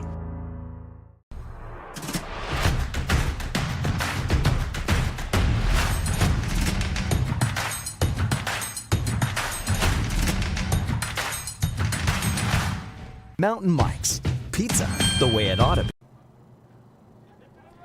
Bottom of the 5th, it's a tie ball game all of a sudden. 2-2. First pitch swinging, ground ball to third, scooped up by Jake Johnson. Over to Camden Hartzell to retire the leadoff batter for South Medford here in the 5th. That is the leadoff man, Keegan Painter. Painter now 0 for 3 at the top of the order for the Panthers. 1 down as Brevin Harrison continues to throw for Roseburg. Now got a 2-2 ball game to try and work through. Hits the outside corner for strike 1 against Caleb Long.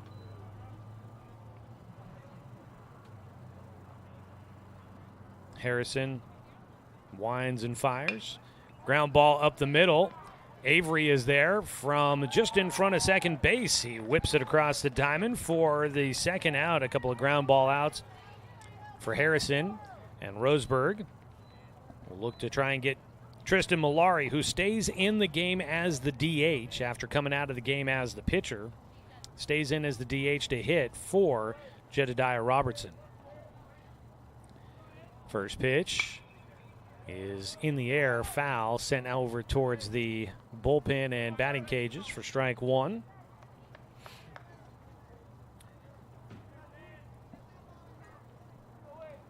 The 0-1 delivery. In for a called strike 2. Malari is 0 for 2 in this game. Looking to try and keep the 5th inning going if possible. Puts this ball in the air out towards left field. Settling underneath it, and the catch made by Loomis. It's a quick 1-2-3 5th inning for Brevin Harrison and Roseburg. Defense behind him backs him up. No runs, no hits, no errors, nobody left on base. We're tied at 2 as we go to the top of the 6th inning. Roseburg looking to try and grab a lead for the first time in the ballgame on 541radio.com and on the Score, 92.3 FM and 1490 AM.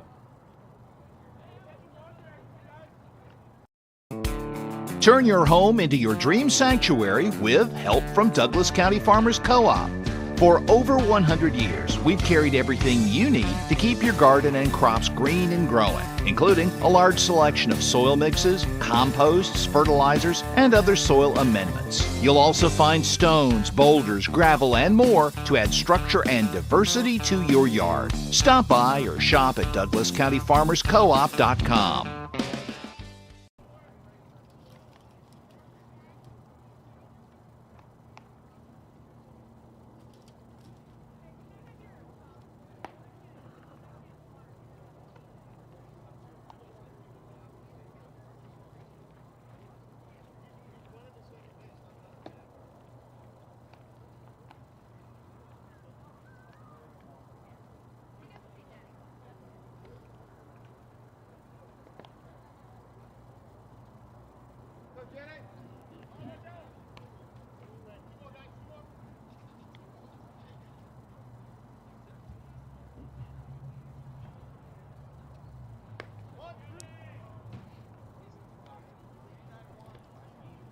Start the sixth inning here on The Score. Today's game brought to you by DC Farmers Co-op, where everyone is welcome to shop. Roseburg and South tied at 2-2 in Game 2 of our doubleheader. Roseburg trailed 2-0, but managed to tie it up there in the fifth inning. A couple of runs on 4 errors to go along in that inning. So a bit of a blow-up frame for South Medford, and they give up the lead. Roseburg kind of had a couple of small moments, not necessarily a full blow-up inning against them, that kind of helped South Medford get a 2-0 lead early. Foul ball on the first pitch to Caden Austin, and that one catches Caleb Long. He's in a bit of pain, so he's going to have a quick moment to breathe and let the pain subside on that one. Austin is 0 for 1 in the game with a strikeout and a walk, and Keith King is on deck with a pair of strikeouts. Those all came against Tristan Malari. They'll be the last 2 batters to face the new man, Jedediah Robertson, on the mound.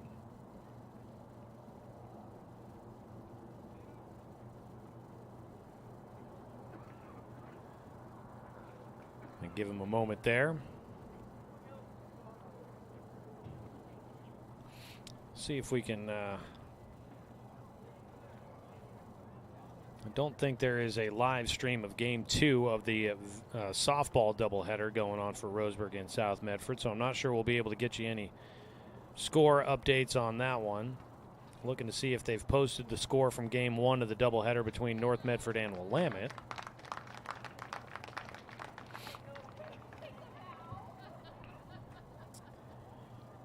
Oh, 0-1 count after that foul ball by Caden Austin.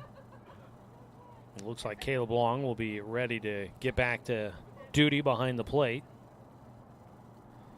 And here comes Caden Austin back to the dish. Roseburg looking to try and grab a lead. They led wire to wire in Game 1, finishing with a 5-1 victory. Looking to try and see if they can come back and win in Game 2. 1-1 count.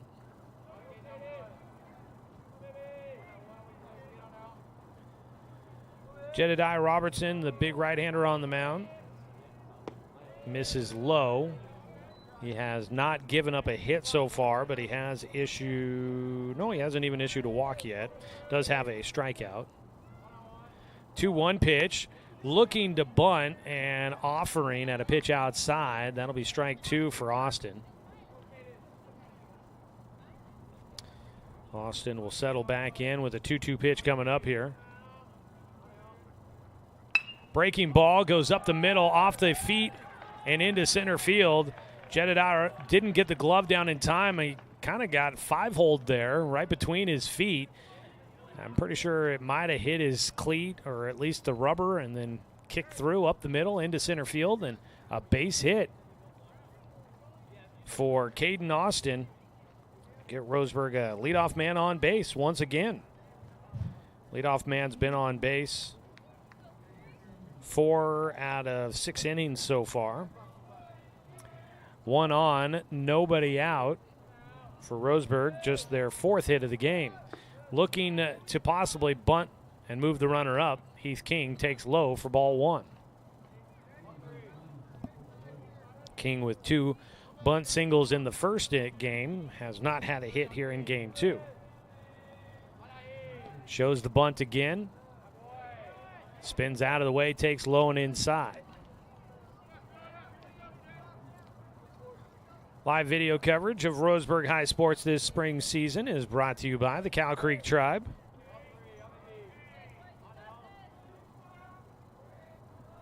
The 2-0 pitch from Robertson. A bunt attempt is fouled off by King. 2 balls and a strike. Roseburg, prior to that 5th inning, had been 0 for 5 with runners on base. They're just trying to find ways to get better of hitting with runners on and runners in scoring position. The 2-1. Taken outside for ball 3. That one not off the mark by much for Robertson.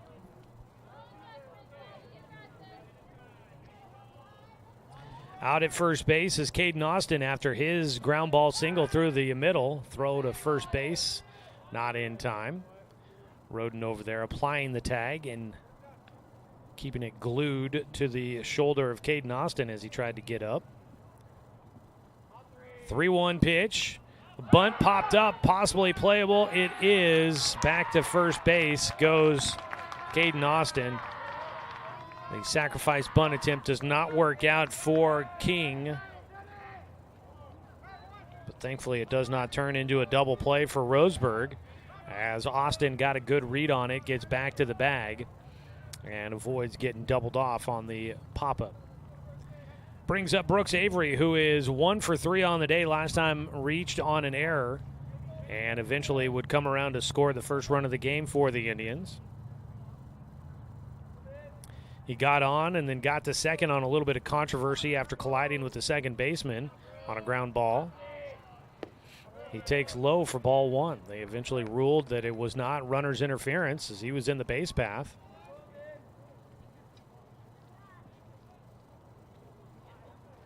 A 1-0 pitch for Robertson. Hits the outside corner for a called strike.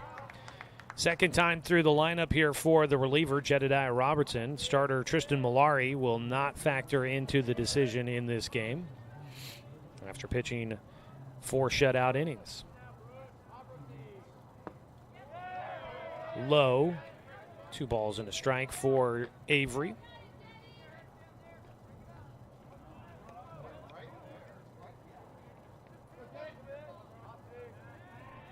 Robertson will step off. Checking in on the NCAA Final Four underway early in that one. Pickoff throw to first, not in time. Purdue leading 16-9. I am rooting heavily for Purdue for my bracket. In fact, actually, my finals matchup is still a possibility between UConn and Purdue. I got real creative with this year's bracket, picked the top 2 seeds and put them in the championship game. But it has been a fairly chalky bracket. Ooh! That ball goes behind Brooks Avery and hit him in the backside.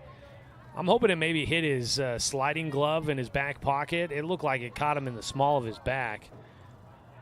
Not necessarily a fun spot to get hit. There's not a lot of meat back there towards the middle of your back. Brooks Avery is all of maybe 18. I'm not sure if he's a young senior or an old senior. But not a lot of padding on that young man to begin with. He's pretty lean and mean out there. He gets on base, runners at first and second with 1 away. Roseburg trying to take the lead here in game 2. It's Paxton Burke at the plate, who will bat left-handed now against the right-handed pitcher. Burke batted as a right-hander in his first 2 at-bats against the lefty Malari. Takes high, a 2-0 count. Burke was the batter that grounded one to second baseman Keegan Painter that resulted in Avery colliding with Painter as they both were looking to make their plays. 2-0 pitch. high and away to Burke, and the count goes 3-0, and now there's some activity heading down to the bullpen for South Medford.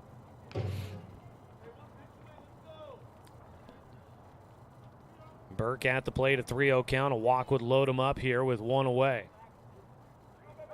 Look to second, but no throw. Let's see here. I think it was Jake Lewis that hustles down there to throw. Oh, Burke thought it was ball 4. He gets pulled back, called strike 1. 3-1 count for Paxton. Robertson with runners at first and second. Gives up a line drive to right field. Base hit. Heading for third will go Austin. The throw back in. Gets away, but the catcher, Long, will be there to field it. Austin holds at third. Brooks Avery to second. And Paxton Burke has the second base hit here in the sixth inning for Roseburg. Bases are loaded and still just one out. Jake Lewis is out there throwing. I guess he's a full go tomorrow. He can probably come in for like 20 pitches or something. I don't know. I don't recall exactly what the limit is when you haven't hit your full go. Top of the sixth here.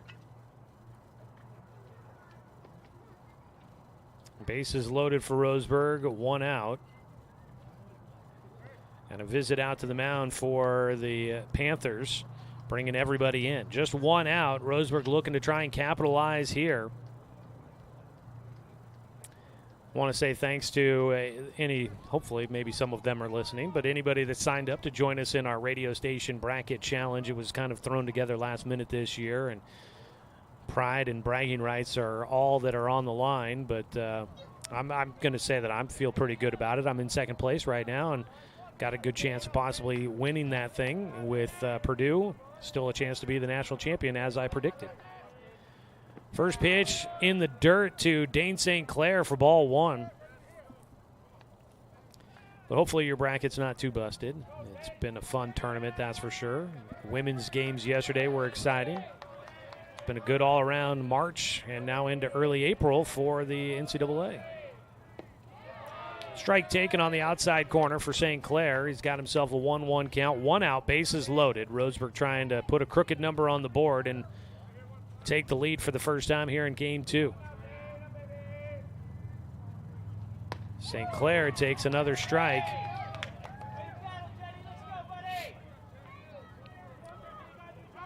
Robertson trying to work his way back into this one, avoid giving up the lead.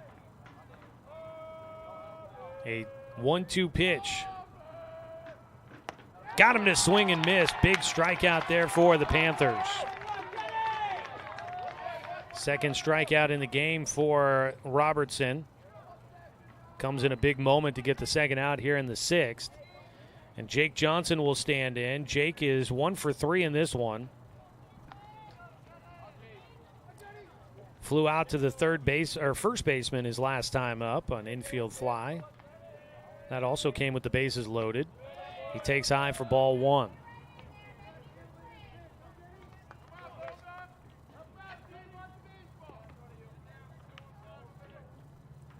One-0 pitch. Jedediah Robertson kicks and fires, misses high and inside, buzzing the tower.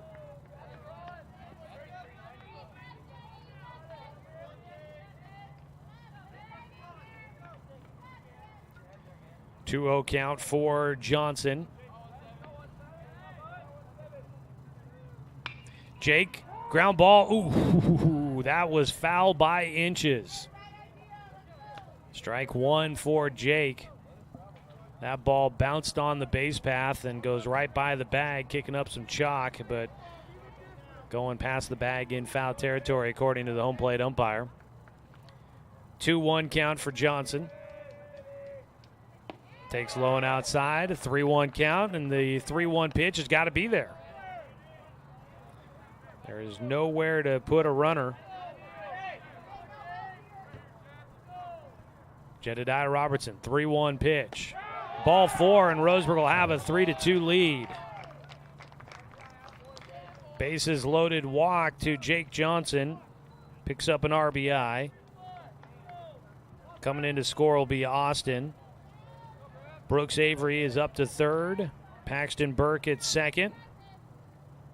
First walk issued by Robertson.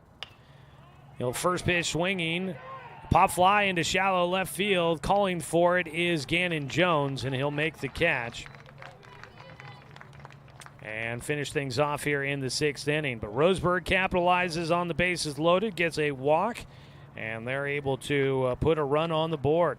They take a 3-2 lead as we go to the bottom of the 6th here on 541radio.com and on the score, 92.3 FM and 1490 AM. Remember the good old days?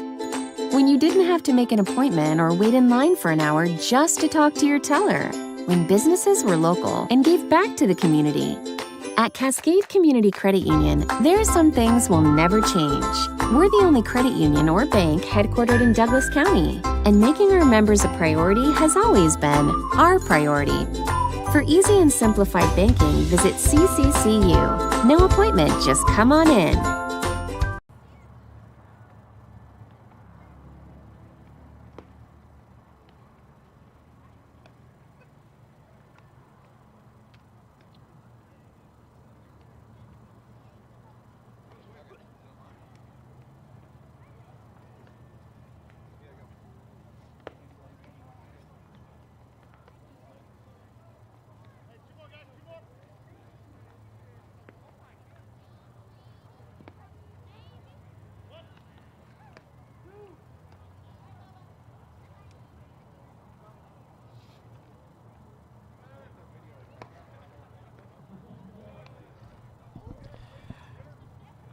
Going to the bottom of the 6th inning, Roseburg leading South Medford 3-2. Roseburg looking to try and rally back and get a sweep here on the road today. Out on the mound, Brevin Harrison still working for Roseburg into his 6th inning. He'll try to protect a lead for the first time today, and he gets a first pitch strike 1 against Grady McQuillan. We'll start things here in the 6th inning for the Panthers. The 0-1. That ball belted into the air out towards left field. Going back is Loomis. Squares it up in front of the warning track and makes the grab. 1 away. A couple of pretty well hit balls out to left field here at Harry and David today. That one there by McQuillan and one earlier by Brevin Harrison.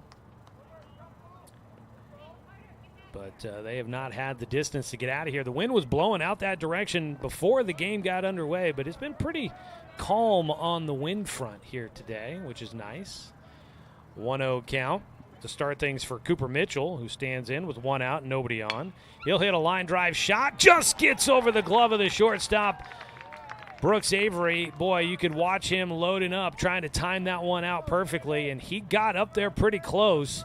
I didn't think he'd have much of a chance, but he was able to get up there, almost get some leather on it, just out of his reach. Base hit with 1 out for Mitchell. He's 2 for 3 today.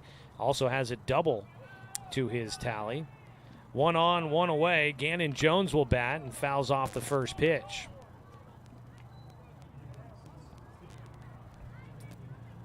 Roseburg, I have not noticed anybody thrown in their bullpen for him here today.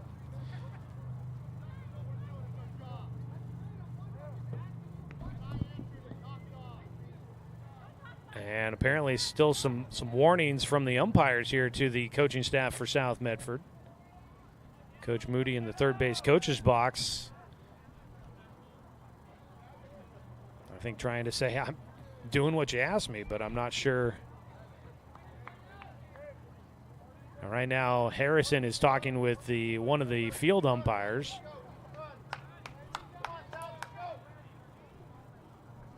Back to action with a man at first and 1 out.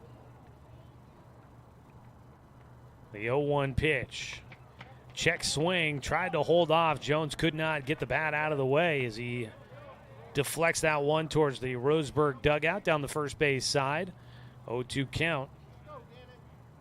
Jones is 0 for 1 in the game, reached on an error, and scored the first run of the game for the Panthers. He swings and misses.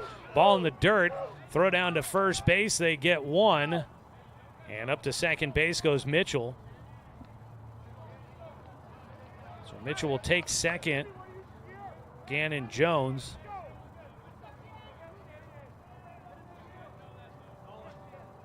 The throw went down to first. And for some, I'm feeling a little fuzzy on the details. There was a runner at first, so I don't think they needed to throw to first. I think they should have thrown to second to try and get the lead runner, who will get credited with a stolen base, I'm fairly certain. First pitch called strike one to Chance Ryan.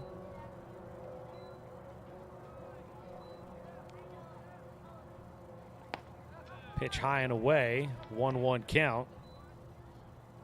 So there's 2 outs, though, with a man at second base. That's the game-tying run. Chance Ryan had an infield single in the second. 1-1 pitch. Line drive to center. One hop to Heath King. He's going to fire it towards the plate. The throw, plenty of time, but it can't hang on to it at home. In and out of the glove for Burke, and this run is safe. RBI single for Ryan, and he moves to second on the throw. The throw was on time and perfect from Heath King, but it pops out of the glove for Burke, who couldn't hang on to it as he goes to apply the tag. And in safely is Mitchell. He was out if that ball was hung on to. And we are tied at 3. What a throw by Heath King.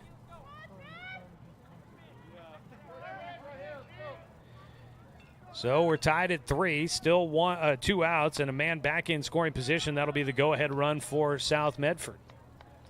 First pitch misses for Harrison, a 1-0 count to Evan Roden, who is 2 for 2 in this game, and he's got 2 RBI. He's not necessarily the guy you want to see at the plate in this moment. He takes a strike.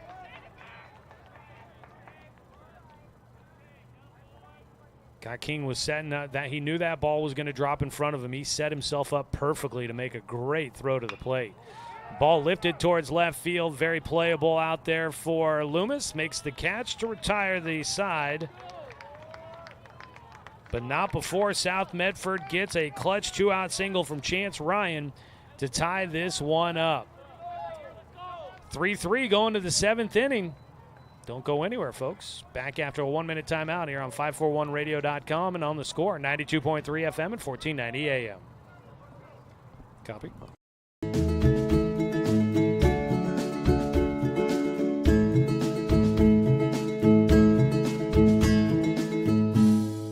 Brook Communications radio stations have joined forces with the News Review and Lotus Web Services, announcing the Lotus Media Group, a multimedia enterprise. Web, broadcast, print. Make it happen with LotusMediaGroupLLC.com.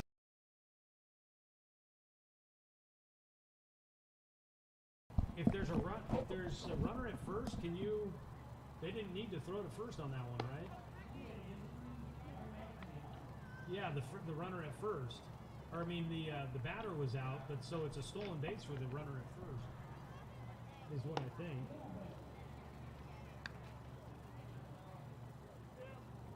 No, I think it's a stolen base.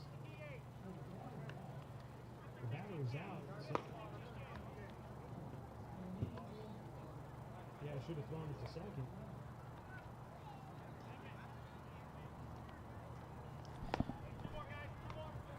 Seventh inning action. How about this? We are tied at 3-3 as we go to the final frame of regulation. Roseburg will have their 6, 7, and 8 hitters due up here. That'll be Hartzell, Loomis, and Austin. They will face a new man on the mound. So Jedediah Robertson will exit the game. He'll have a no decision. And it'll be Jake Lewis who will pitch. Now, Lewis, it's not a full go until tomorrow. Lewis threw 101 pitches on Tuesday, got the win against Sheldon. And he will take over, but he'll have a limit on how much he can throw in this one as a ball fouled away by Hartzell. Lewis is a sophomore. According to, I think, his Prep Baseball report page, can hit mid-70s. As he fouls off another one, does Hartzell. Camden Hartzell 0 for 3, has an RBI in this one. The 0-2 pitch from Lewis, who winds and fires. Strike 3 called. Hartzell goes down looking, his third strikeout in the game. First strikeout for Jake Lewis. I was trying to see if I could, in between pitches, figure out what the rules are on the pitch count limit, but let me see here. Probably figure it out this way. First pitch, foul tip into the glove for strike 1 to Brayton Loomis. Loomis is 0 for 1 in the game. He's reached twice on a walk. He will pull back the barrel in time to take for a 1-1 count on a bunt that he showed there.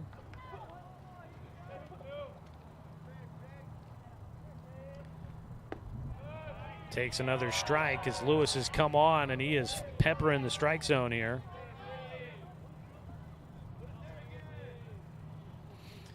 Lewis, a 1-2 pitch. Bounces one in. Roseburg scored 2 in the 5th to tie it up at 2-2, and 1 in the 6th to briefly take a 3-2 lead, but South got it back in the bottom of the 6th. Ball fouled away. Staying a 2-2 count here for Loomis. So Roseburg able to take a brief lead, but South Medford rallying back to tie it up. There's strike 3. And another quick at bat for Roseburg, 2 down.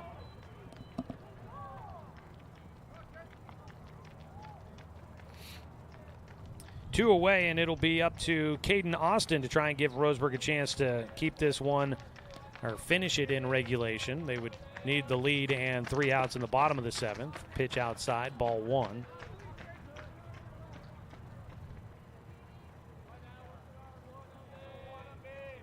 The 1-0 pitch from Lewis. Hits the inside corner for a strike against Austin, who is 1 for 2 today with a strikeout, a walk, and a single. Fouls one off. 1 ball, 2 strikes, and Lewis, who has a limit and a small one, he is doing a good job of making quick work here. 1-2 pitch from the sophomore. That ball fouled off by Austin.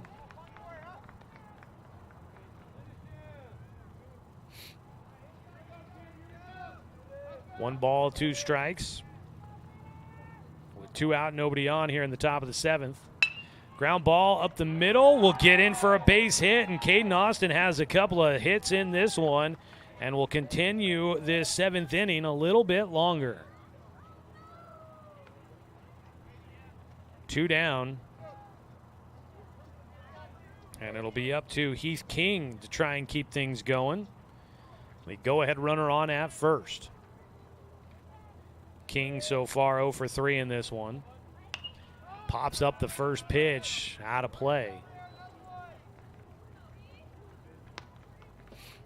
Today's game brought to you by DC Farmers Co-op, where everyone is welcome to shop. The 0-1 popped up again inside to the lefty from the righty. King's been getting around on it, but getting underneath him. 0-2 count. The pitch off the end of the bat, this time fouled away to the South Medford dugout on the third base side.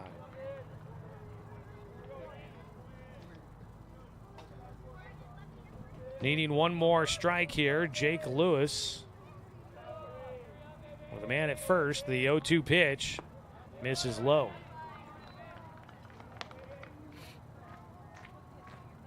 One ball, 2 strikes with 2 down. Roseburg trying to see if they can put the pressure on the Panthers. Pickoff throw to first, not in time.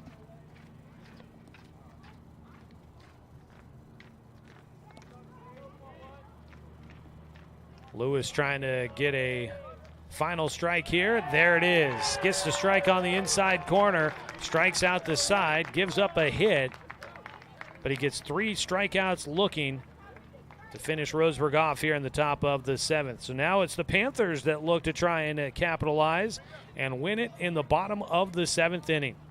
No runs, 1 hit, no errors, and 1 man left on base for Roseburg. We'll go to the bottom of the 7th on 541radio.com and on the Score, 92.3 FM and 1490 AM. Hey there, sports fans. Thanks for watching this local sporting event online at 541radio.com. Did you know there's more than one way to watch games online? You can watch games on your laptop or desktop computer, your tablet, or even your smartphone just by going to 541radio.com. But we also use YouTube to stream all of our video broadcasts, which means you could be watching this game on your big screen TV with a number of different streaming devices. You can stream our live YouTube broadcast through your PlayStation or Xbox gaming device, or through streaming devices like Google Chromecast, Apple TV, or Roku. There's plenty of ways to follow this live local sporting event. Plus, you can find past events archived on 1490 The Score's YouTube channel. Find us on YouTube and subscribe today to keep up with the latest in local sports coverage.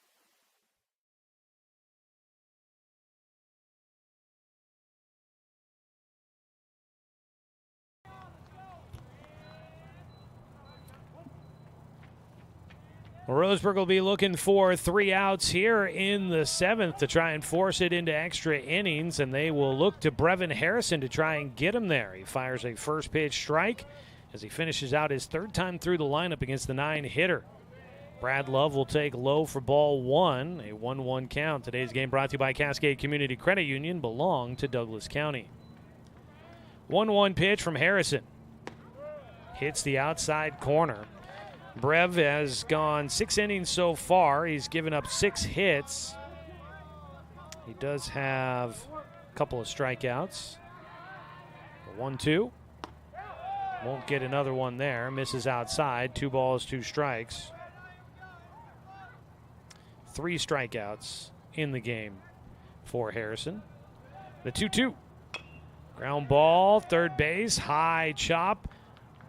Johnson will send it over to Hartzell for the first out, 1 away.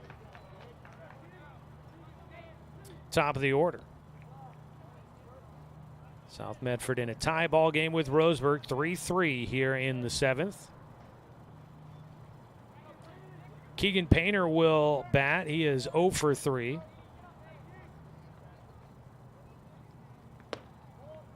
He'll take high for ball 1. I don't know if maybe they look to go to St. Clair again. Dane came in and threw 1 inning in game 1. Do they maybe look to go to him again as a bullpen relief option if needed? It's a strike taken, 1-1 count for Painter.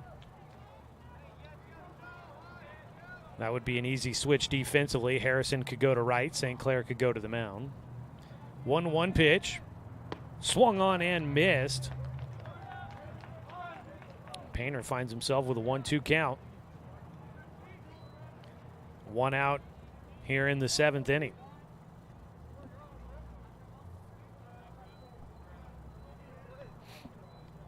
Here at Harry and David Field in Medford, Roseburg won game 1, looking to try and take game 2. The 1-2 pitch in the air right field, not very deep. St. Clair charging in, diving attempt in foul territory, can't get to it. It'll fall for a foul ball, and it'll, with 2 strikes against Keegan Painter, he will be back to the plate with the same count he just had. St. Clair got close, could not come up with that ball.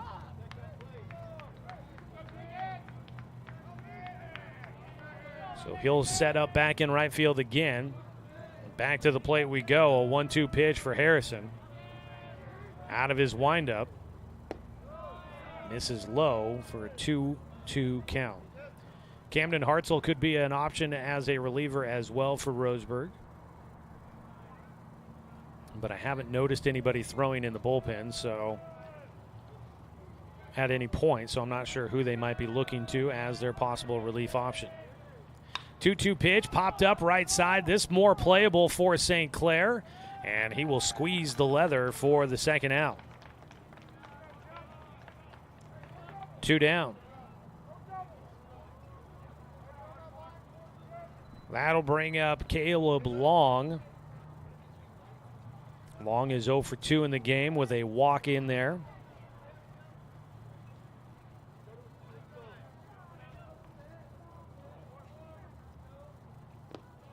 First pitch is in the dirt for ball 1. Long, last time up, grounded out to short. Pops this one out of play, foul for strike 1. Stick around when the game goes final. We will have a quick post game for you to recap the day. The 1-1 pitch.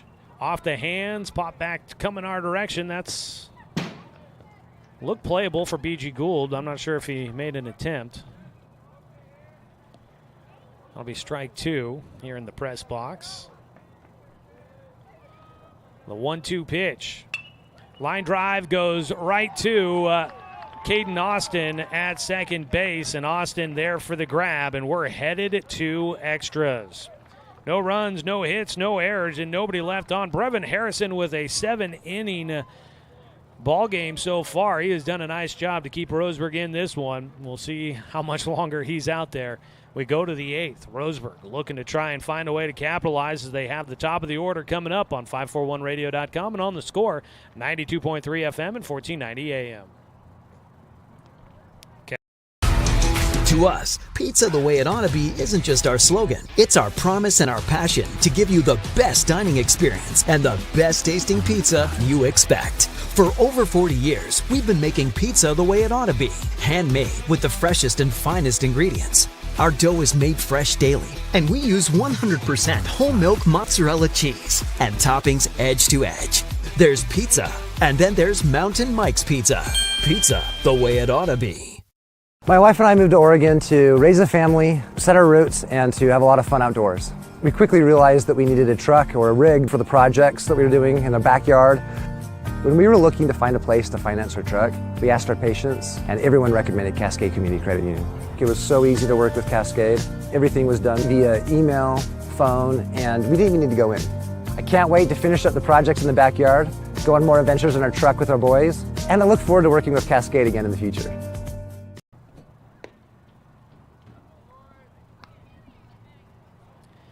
Jake Lewis in for a second inning of work as we go to extra innings here at Harry and David Field. Before we get the inning started, let's go ahead and pause 10 seconds for station identification. This is Roseburg Baseball on the Score.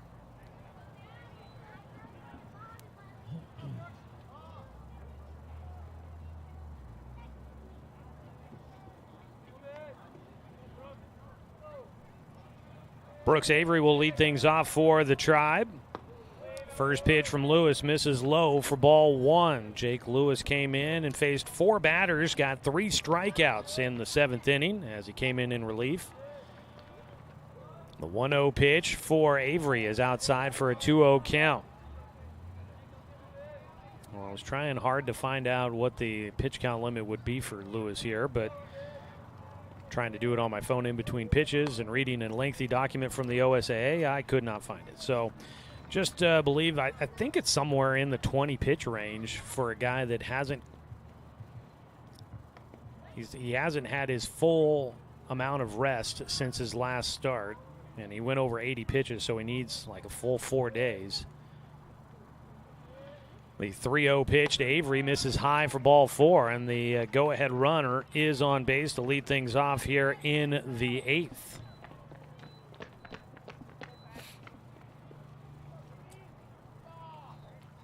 So 1 on for Avery. That's his first walk of the game. But he has been on base 4 times in this one. He gets on at first. It brings up Paxton Burke, who will look to bunt. He pops it back to the mound. It's dropped. And That's a double play.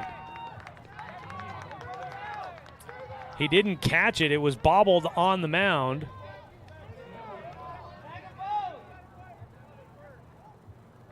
Well, they initially called the double play, I think. Now the officials are going to talk about it here. It was not caught off the mound by Lewis. He dove to try and get it. He trapped it underneath him, and Avery thought it was caught, so he went back to first. He was on the bag, but you had, I don't know if you had two runners there or not. But they threw to first to, I guess, get Burke. Avery was back on the bag. Whew, there's been some interesting situations here. So they call out Burke, but Avery is safe, and here comes Coach Moody to get the explanation.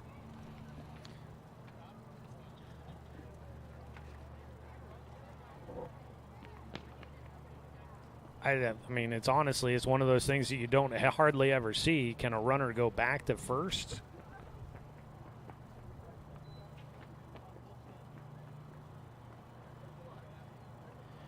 Because it would be a force out at second, too. I mean, he could go back. So say it was a ground ball, and the pitcher gets the out at first, and then they try to get the tag out at second. The guy could get into a rundown and end up back at first. So that would make sense that he should be able to go back to first base.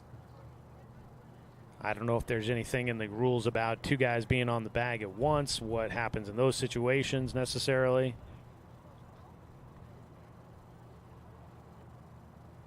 Coach Moody's going to head back to the dugout. To me, I can draw up a scenario where I feel like that's the right decision, but honestly, it's one of those unique spots where it's one of those rarely seen situations in a game. And I'm not 100% sure if that's the right call. But there is one out, so I guess 1-3, the put out for Paxton Burke.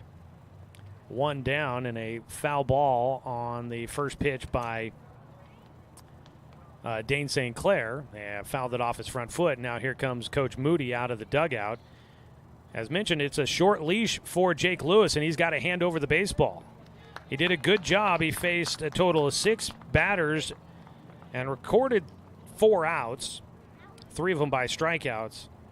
But he had a short leash because he hadn't gone his full length of rest, so he has to come out of the game, and they will give way. Coming into pitch is going to be Owen Levins.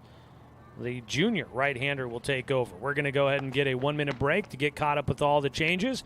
At the plate, it's Dane St. Clair with an 0-1 count when we return on 541radio.com and on the Score, 92.3 FM and 1490 AM. At Douglas County Farmers Co-op, we want your four-legged friends to be healthy and happy. That's why we stock a carefully curated selection of pet, equine, and livestock supplies. From the premium foods your pets crave to grooming and show supplies that help you shine in the show ring, you'll find it at Douglas County Farmers Co-op. Our knowledgeable staff are here to help with those tough pet and livestock care questions. Stop by or shop at DouglasCountyFarmersCoop.com. I've always handled my own finances, but I need help. Get a better understanding of your finances. At Palm Wealth Management, we care about your priorities and help restore financial security. Call Palm Wealth Management today.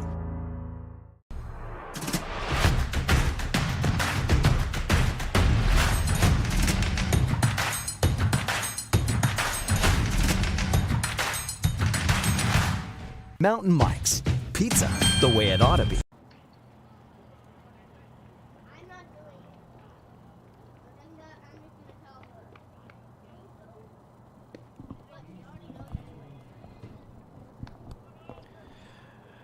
Back here at Champion Car Wash, we are at Harry and David. We are not at home. I'm just getting all over myself here. We are back here in Medford at Harry and David Field, and it is extra innings. Roseburg in a 3-3 tie with Medford, and a new man on the mound. Owen Levins will pitch. This is outside for ball 1 to Dane St. Clair. St. Clair had one pitch from Jake Lewis before he had to exit the game with his pitch count limit hit. So Lewis comes out, leaving the one pitch up there for St. Clair. So a 1-1 count here. Swing and a miss on the breaking ball for St. Clair. Off track on that one. And a 1-2 pitch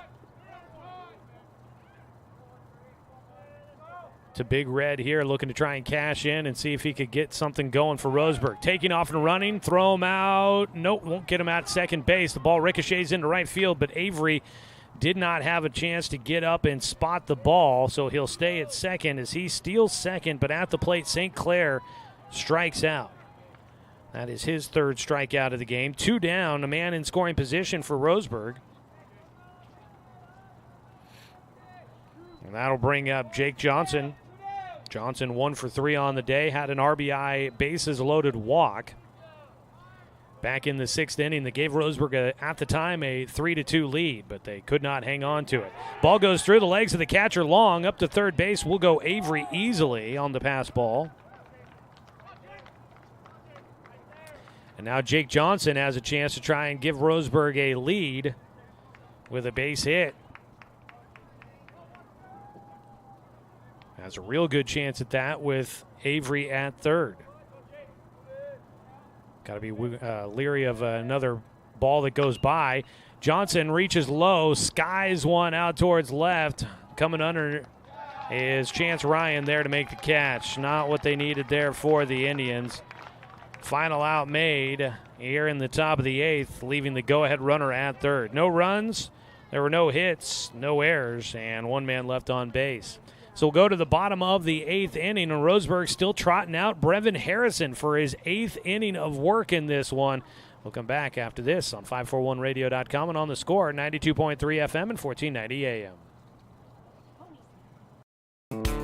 Turn your home into your dream sanctuary with help from Douglas County Farmers Co-op. For over 100 years, we've carried everything you need to keep your garden and crops green and growing, including a large selection of soil mixes, composts, fertilizers, and other soil amendments. You'll also find stones, boulders, gravel, and more to add structure and diversity to your yard. Stop by or shop at DouglasCountyFarmersCoop.com.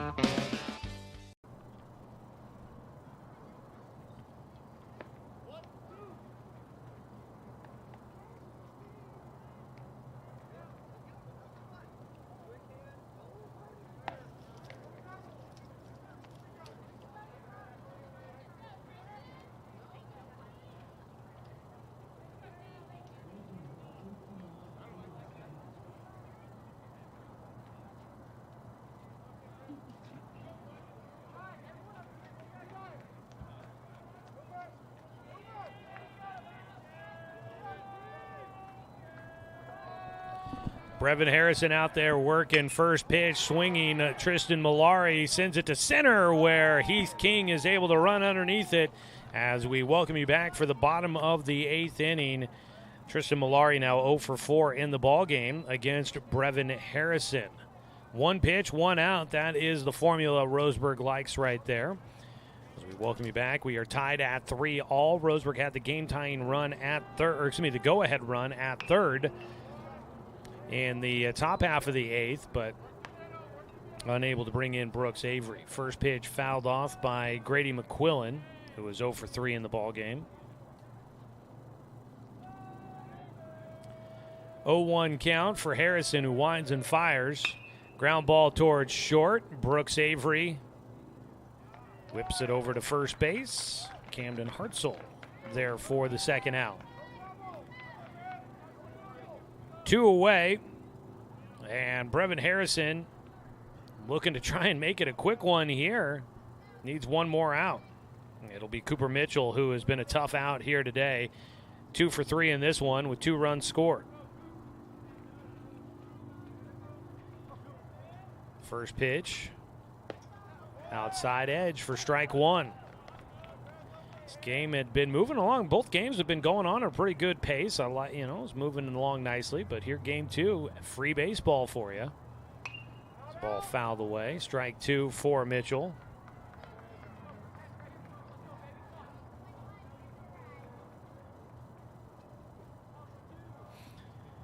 Oh, 2 count.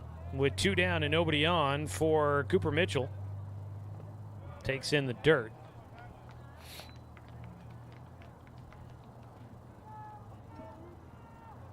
Tied at 3 in the bottom of the 8th here. Off-speed pitch stays high and inside for Mitchell. Harrison on the third base side of the rubber. Out of his windup. Foul tip, almost caught in and out of the glove for Burke behind the plate. He reached out the bare hand to see if he could try and snag it before it hit the ground, but he could not secure the baseball. And so the at-bat continues for Mitchell.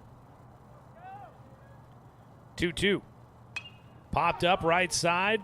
Hartzell calling for it in foul territory. We're headed to the 9th. A 1-2-3 inning for Brevin Harrison, who has been absolutely clutch for Roseburg here in this one today. Harrison gets 3 outs. We go to the 9th inning. No runs, no hits, no errors, and nobody left on for Medford. Keep on playing here on 541radio.com and on the Score, 92.3 FM and 1490 AM. Remember the good old days? When you didn't have to make an appointment or wait in line for an hour just to talk to your teller? When businesses were local and gave back to the community? At Cascade Community Credit Union, there are some things will never change.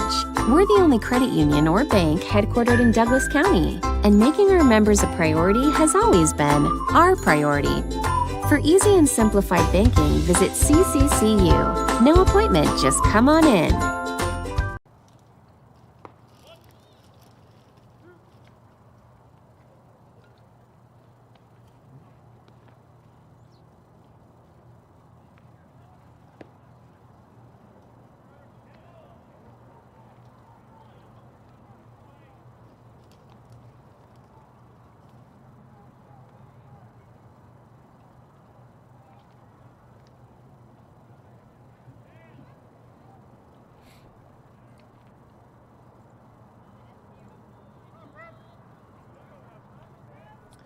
Roseburg will have Brevin Harrison to lead things off here in the 9th inning as he faces Owen Levins, who is taken over. He's the 4th pitcher used by the Panthers. South Medford does have some activity in their bullpen once again. 1-0 pitch taken low and inside by Brevin. Down there throwing for South is Evan Powers. 2-0 pitch. Low and outside in the dirt. Kicked up by Caleb Long, the catcher. And it's a 3-0 count to start to the leadoff hitter, Brevin Harrison. Harrison is 0 for 4 in this game, but he's put a couple of good swings on some balls. 3-0 pitch. Takes for ball 4. He gets on base to lead things off. I think they are going to send out Keegan Carpenter to run at first for him. Here he comes. Courtesy runner on for the pitcher.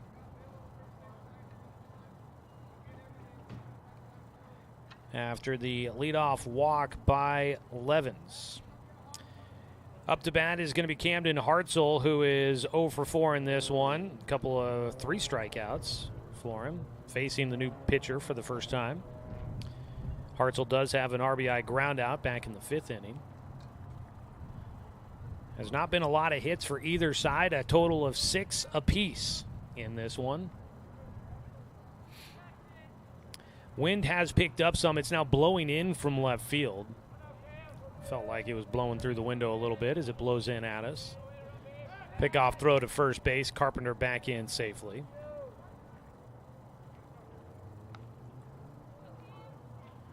Hartzell struck out looking his last time at the plate. That was against Lewis. Part of a 3 strikeout inning for the pitcher. Hartzell does lay down a bunt, but pops it towards the on-deck circle for Roseburg on the first base side.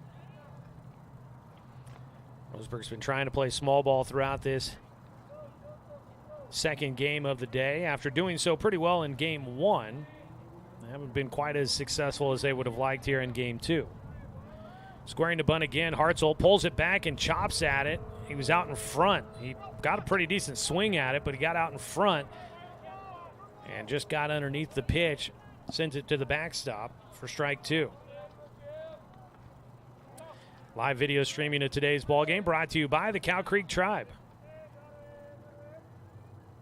Off-speed pitch stays elevated. 1-2 count.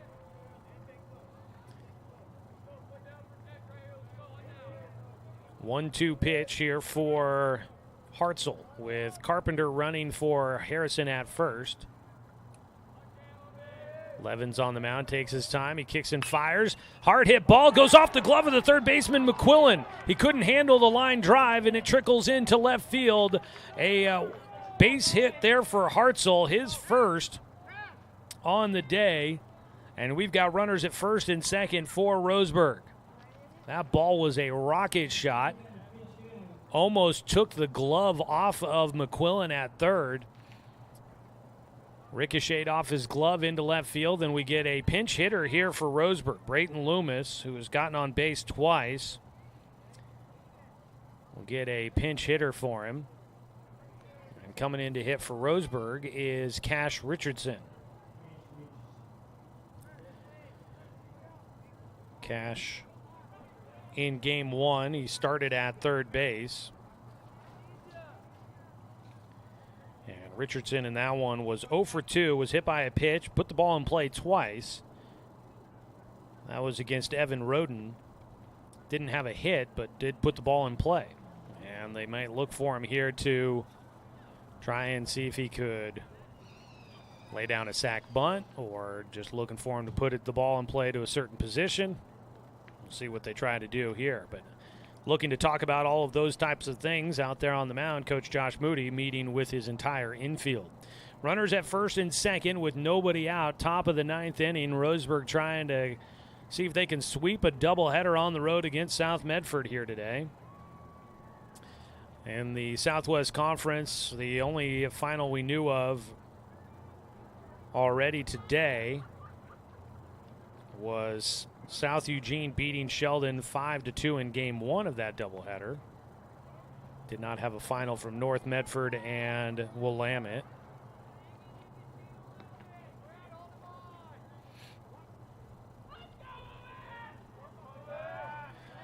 Showing a bunt here.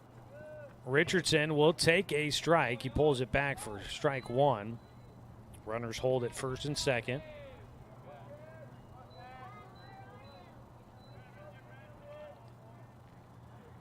On the mound, Owen Levens trying to pitch out of the jam. Nobody out. Squaring to bunt again. Richardson pops it foul.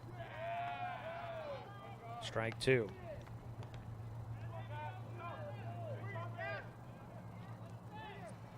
So Cash now will be looking to swing away here. See if he can find one way or another to move the runners around. Time called before the next pitch.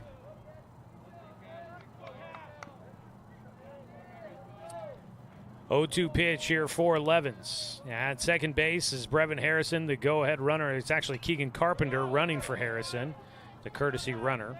Foul ball by Richardson here in the pinch hit performance.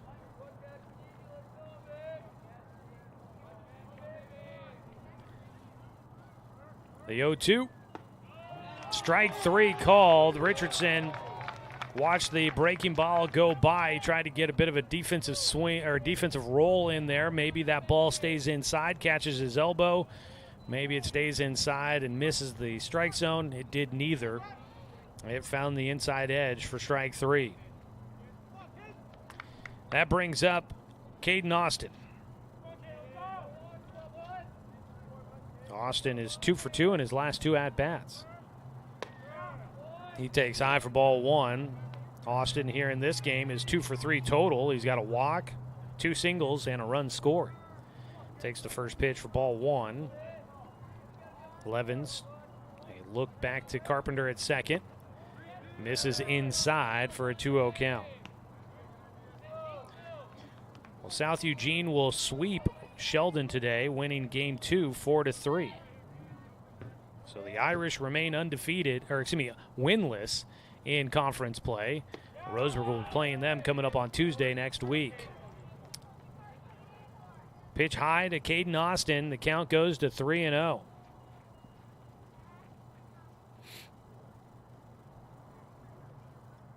Levens trying to avoid loading the bases with a walk here. He sets and fires.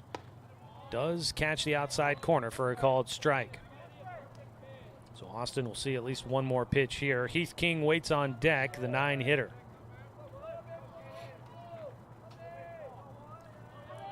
The 3-1 to Austin, and it beamed him. Would have been ball 4, but he ends up wearing it anyways. So the bases are loaded for Roseburg with 1 away, and the 9-hitter Keith King is coming up to bat. Now there has been activity in the bullpen for South. Out there throwing is Evan Powers. And here comes Coach Moody. We're going to get a call to the pen, as that is the second visit to the mound here in the 9th inning. So Owen Levens is going to exit this game. He will get credit for 1 inning of work. He recorded 3 outs. And he will give way to the new man on the mound, who is going to be Evan Powers, I do believe. New man will get the baseball and try to pitch South Medford out of this jam. Bases loaded with just 1 out. Evan Powers will take over. We'll tell you more about him after a 1-minute break here on 541radio.com and on the Score, 92.3 FM and 1490 AM. Copy that. Hey there, sports fans. Thanks for watching this local sporting event online at 541radio.com. Did you know there's more than one way to watch games online? You can watch games on your laptop or desktop computer, your tablet, or even your smartphone just by going to 541radio.com. But we also use YouTube to stream all of our video broadcasts, which means you could be watching this game on your big screen TV with a number of different streaming devices. You can stream our live YouTube broadcast through your PlayStation or Xbox gaming device, or through streaming devices like Google Chromecast, Apple TV, or Roku. There's plenty of ways to follow this live local sporting event. Plus, you can find past events archived on 1490 The Score's YouTube channel. Find us on YouTube and subscribe today to keep up with the latest in local sports coverage.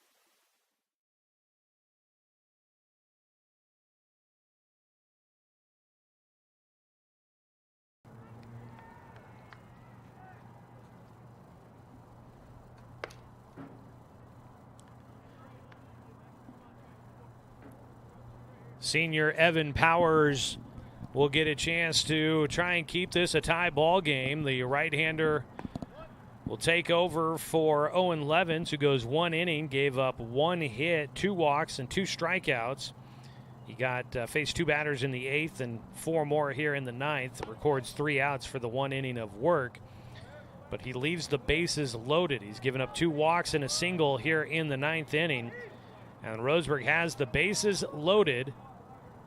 And up to bat will be Heath King, the 9-hitter, trying to give Roseburg the lead for a second time here in Game 2 of our doubleheader.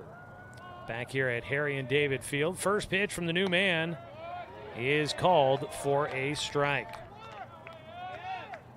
King 0 for 4 in the ball game. Looking to try and get on base for the first time here in the second game of the day after getting 2 hits on bunts in the first game. Takes low for a 1-1 count. JV game is done, and as far as I know, they're on their way here to check this one out. Root on their classmates. 1-1 pitch to King. Heath will take high and away. Roseburg won game 1, 5-2. They're trying to pull off the sweep here on the road. Road sweeps, they're tough, and to be able to do it, Roseburg's going to need to cash in here in extras. 2-1. High and away.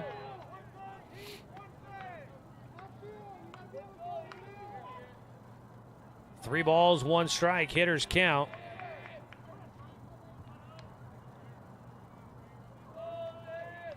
The infield playing in with the bases loaded and less than 2 outs. And there's ball 4 as Evan Powers will walk in the go-ahead run.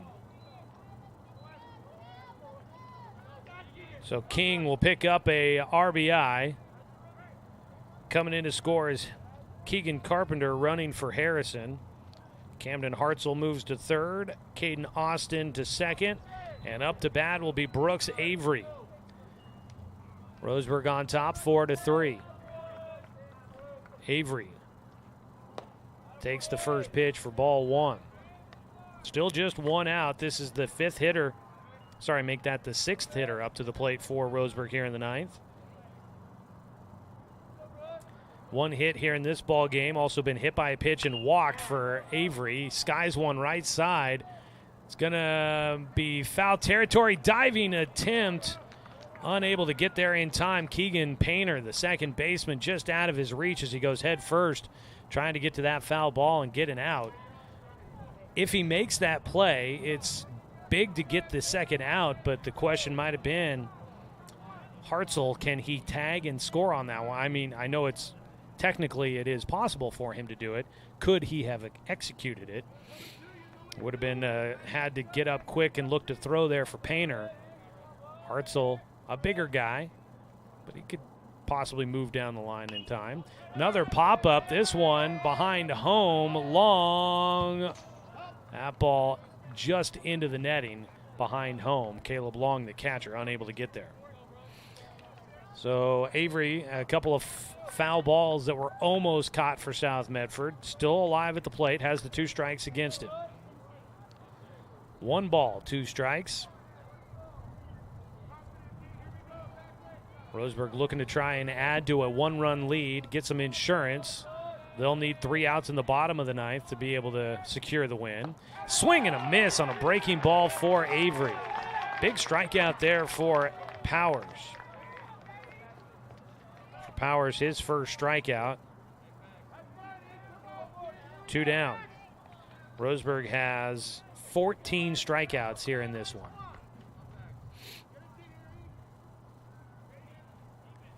Brings up Paxton Burke, who has got 2 hits in the game. He does not have a strikeout. He takes outside. The lefty, it was Heath King, the lefty at the plate, that drew the bases loaded walk against Powers. So we'll see how things go for Burke here, but lefties might be a bit of a weakness for Powers, the right-handed thrower. He kicks and fires and misses high and away again. Burke with a pair of singles. He's been on base 4 times in this one. He is 2 for 5 in this game. This is his 6th at-bat. Jeez. The 2-0 pitch. High and away again. 3-0. And a walk would bring in another run. And it doesn't get much easier for Powers. Another lefty coming up next. He's got to find the strike zone here. Roseburg leads 4-3. Hartzell at third. There is a strike over the plate. Waiting and watching was Burke. He'll stand back in for a 3-1 pitch.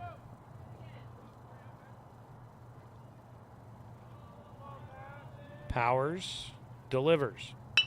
Ground ball back to the mound, picked up by Powers. He'll go to first to get the final out. The comebacker fielded cleanly. And Roseburg sends 7 hitters to the plate, but they only manage 1 run out of it. They lead 4-3, needing 3 outs as we go to the bottom of the 9th inning. The Indians on top, 4-3 on 541radio.com and on the score, 92.3 FM at 1490 AM. To us, pizza the way it ought to be isn't just our slogan. It's our promise and our passion to give you the best dining experience and the best tasting pizza you expect. For over 40 years, we've been making pizza the way it ought to be. Handmade with the freshest and finest ingredients. Our dough is made fresh daily, and we use 100% whole milk mozzarella cheese and toppings edge to edge. There's pizza, and then there's Mountain Mike's Pizza. Pizza the way it ought to be. My wife and I moved to Oregon to raise a family, set our roots, and to have a lot of fun outdoors. We quickly realized that we needed a truck or a rig for the projects that we were doing in the backyard. When we were looking to find a place to finance our truck, we asked our patients, and everyone recommended Cascade Community Credit Union. It was so easy to work with Cascade. Everything was done via email, phone, and we didn't even need to go in. I can't wait to finish up the projects in the backyard, go on more adventures in our truck with our boys, and I look forward to working with Cascade again in the future.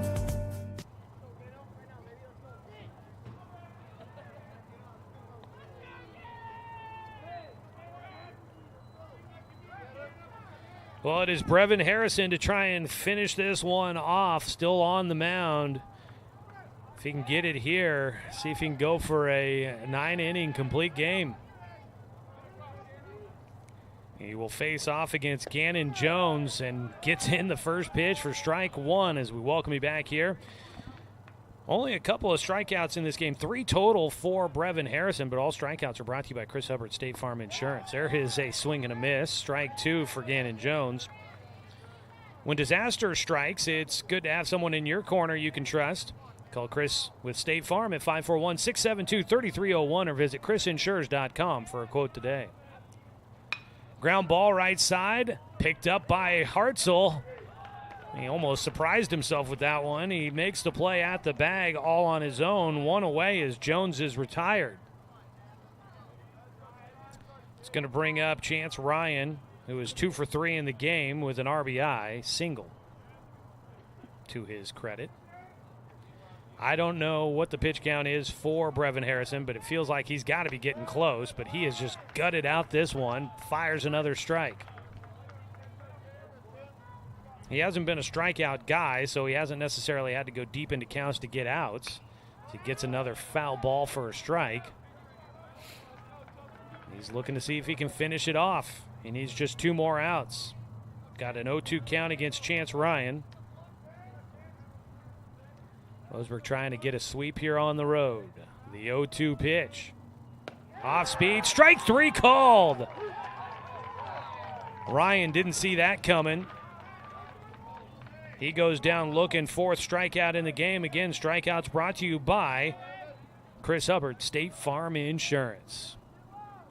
2 away for Harrison. He gets another. He is just peppering the strike zone here. Evan Roden at the plate, 2 for 3 with a pair of RBI on the day. Bats with nobody on, 2 down. It's up to him to try and keep the game going. He takes high for a 1-1 count.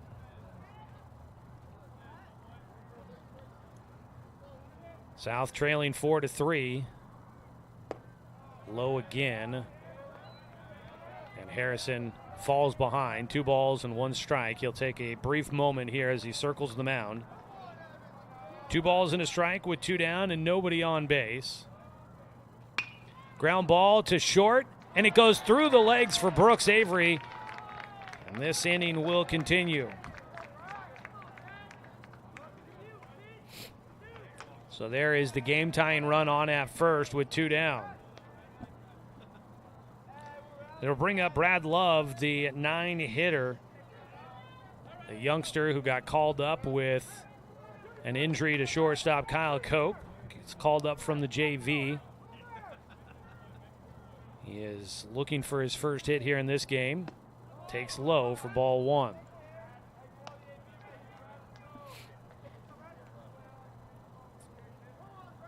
Roseburg looking to close it out. Need 1 more out.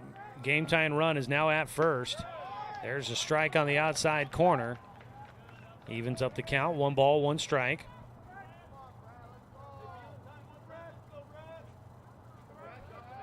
Harrison's 1-1. Called for strike 2. So Love will be up to this here. He was a part of the extra inning win against Sheldon on Tuesday. South needed 10 innings to get the victory against the Irish on Tuesday. Love scored the game-winning run. He's up at the plate right now trying to see if he can keep this 9th inning going.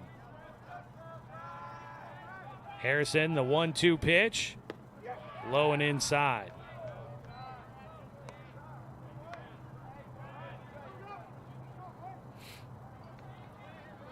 Two balls, 2 strikes, 2 down at first base, Evan Roden, the game-tying run. Harrison delivers the 2-2. That ball in the air to right field. Not very hard hit coming in. St. Clair is there for the catch, and Roseburg will win it in extras.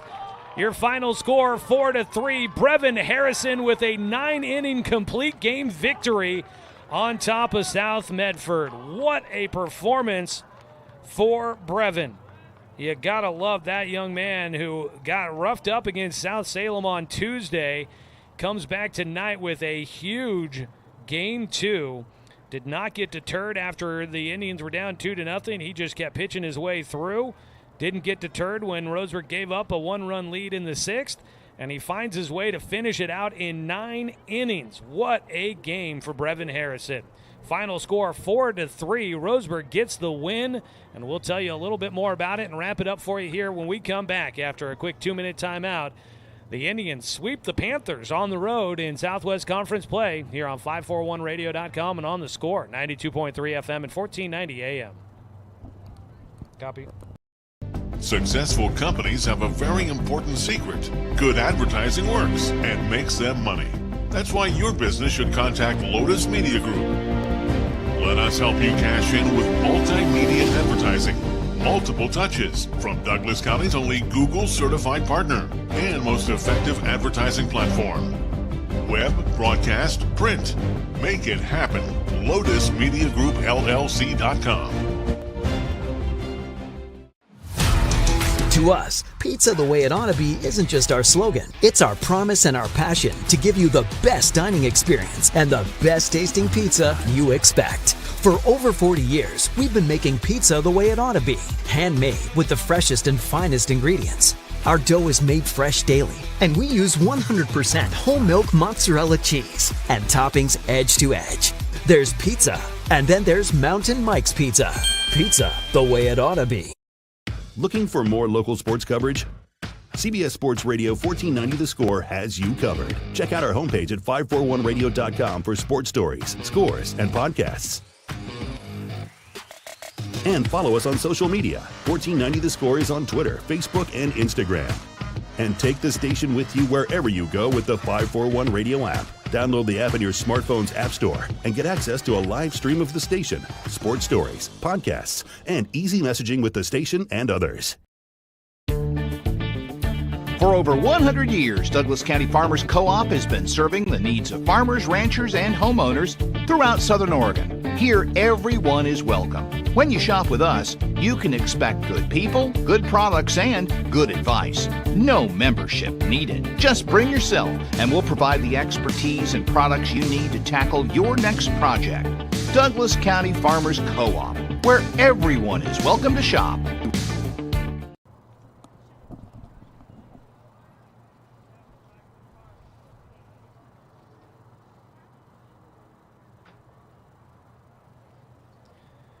Welcome you back here to Harry and David Field in Medford, where the Roseburg Indians will get the sweep over the Panthers.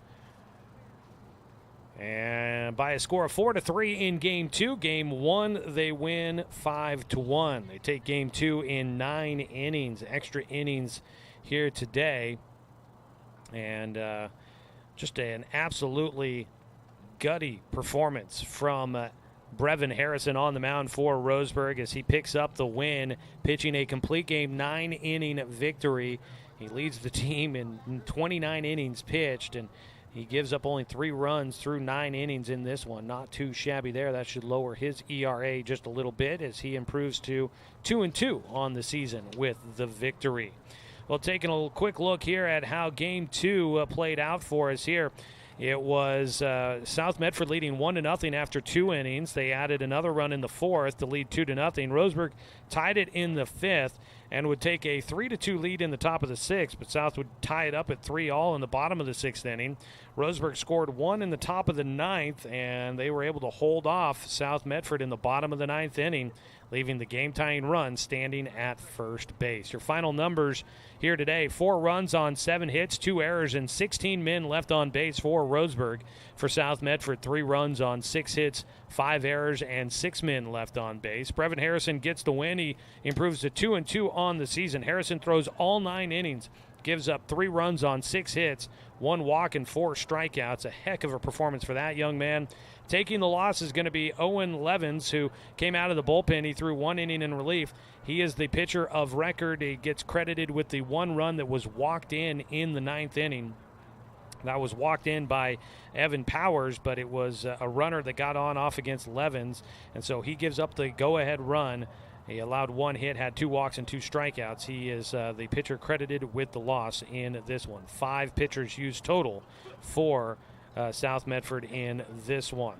The Indians will improve to 8-5 on the year. Now 4-1 in conference play. South Medford goes to 4-6 on the year. They are now 1-3 in the Southwest Conference. Taking a look at some offensive numbers real quick. Guys with hits for Roseburg. Brooks Avery had a hit on the day. 2 hits for Paxton Burke here in Game 2. Jake Johnson had a hit. Camden Hartzell had a single in this one. 2 singles for Caden Austin. Those are the guys that had hits in this game for Roseburg. On the other side, for South Medford, it was a double for Cooper Mitchell as well as a single. He had 2 hits, scored twice. Let's see here. Chance Ryan had 2 hits and drove in a run. Evan Roden had 2 hits and drove in 2 runs for South in this one. So 3 guys make up all 6 hits in the game for South Medford. Big win there for the Indians. You can never have too many road victories in conference play. You love to see that. Roseburg will try to get another one when they travel to Sheldon coming up at on Tuesday at 4:30. They will be in Eugene to take on the Irish, and we'll be there to bring you that one as well. It's going to wrap it up for us here from South Medford High School, or from Harry and David Field, the home of the South Medford Panthers. And quite a fun day at the ballpark. A couple of big wins for the Roseburg Indians. For the most part, played pretty well in this one, and a heck of a pitching performance from Brevin Harrison in Game 2 to get Roseburg the win. Roseburg's next game will be at Sheldon for South Medford. They are at South Eugene on Tuesday, so both Roseburg and South Medford going to be heading to Eugene coming up next Tuesday for 4:30 start times on those games. Want to say thanks to the South Medford Panthers for hosting us here today, and a great ball game, very spirited out there, and entertaining matchups. Thanks to BG Gould for all the help he does with getting things put together here at the ballpark. Want to say thanks to Athletic Director Adam Blue, Head Coach Troy Thompson, Coaches Tim Sester and Zach Mandera, and the Roseburg Baseball Program for allowing us to bring you another season of Roseburg Baseball here on The Score. Back in the studio today has been Braden Studebaker, mixing up the 2 B names there. Braden, thanks so much for the work back in the studio, running the radio production for us here today. And as always, a thanks to you, the fan, for tuning in for today's broadcast, because, of course, without you, I'm just a guy sitting here talking to myself. I'm Joey Kieran. We will catch up with you guys coming up on Tuesday when Roseburg goes to Sheldon, and we will have the broadcast of that one for you. They start at 4:30. We'll have pregame starting at 4:15. We'll have the action for you right here on 541radio.com, where you can watch the game presented by the Cow Creek Tribe, or catch us on the radio on The Score, 92.3 FM and 1490 AM. All right. Thanks, Braden, man. We'll talk to you later.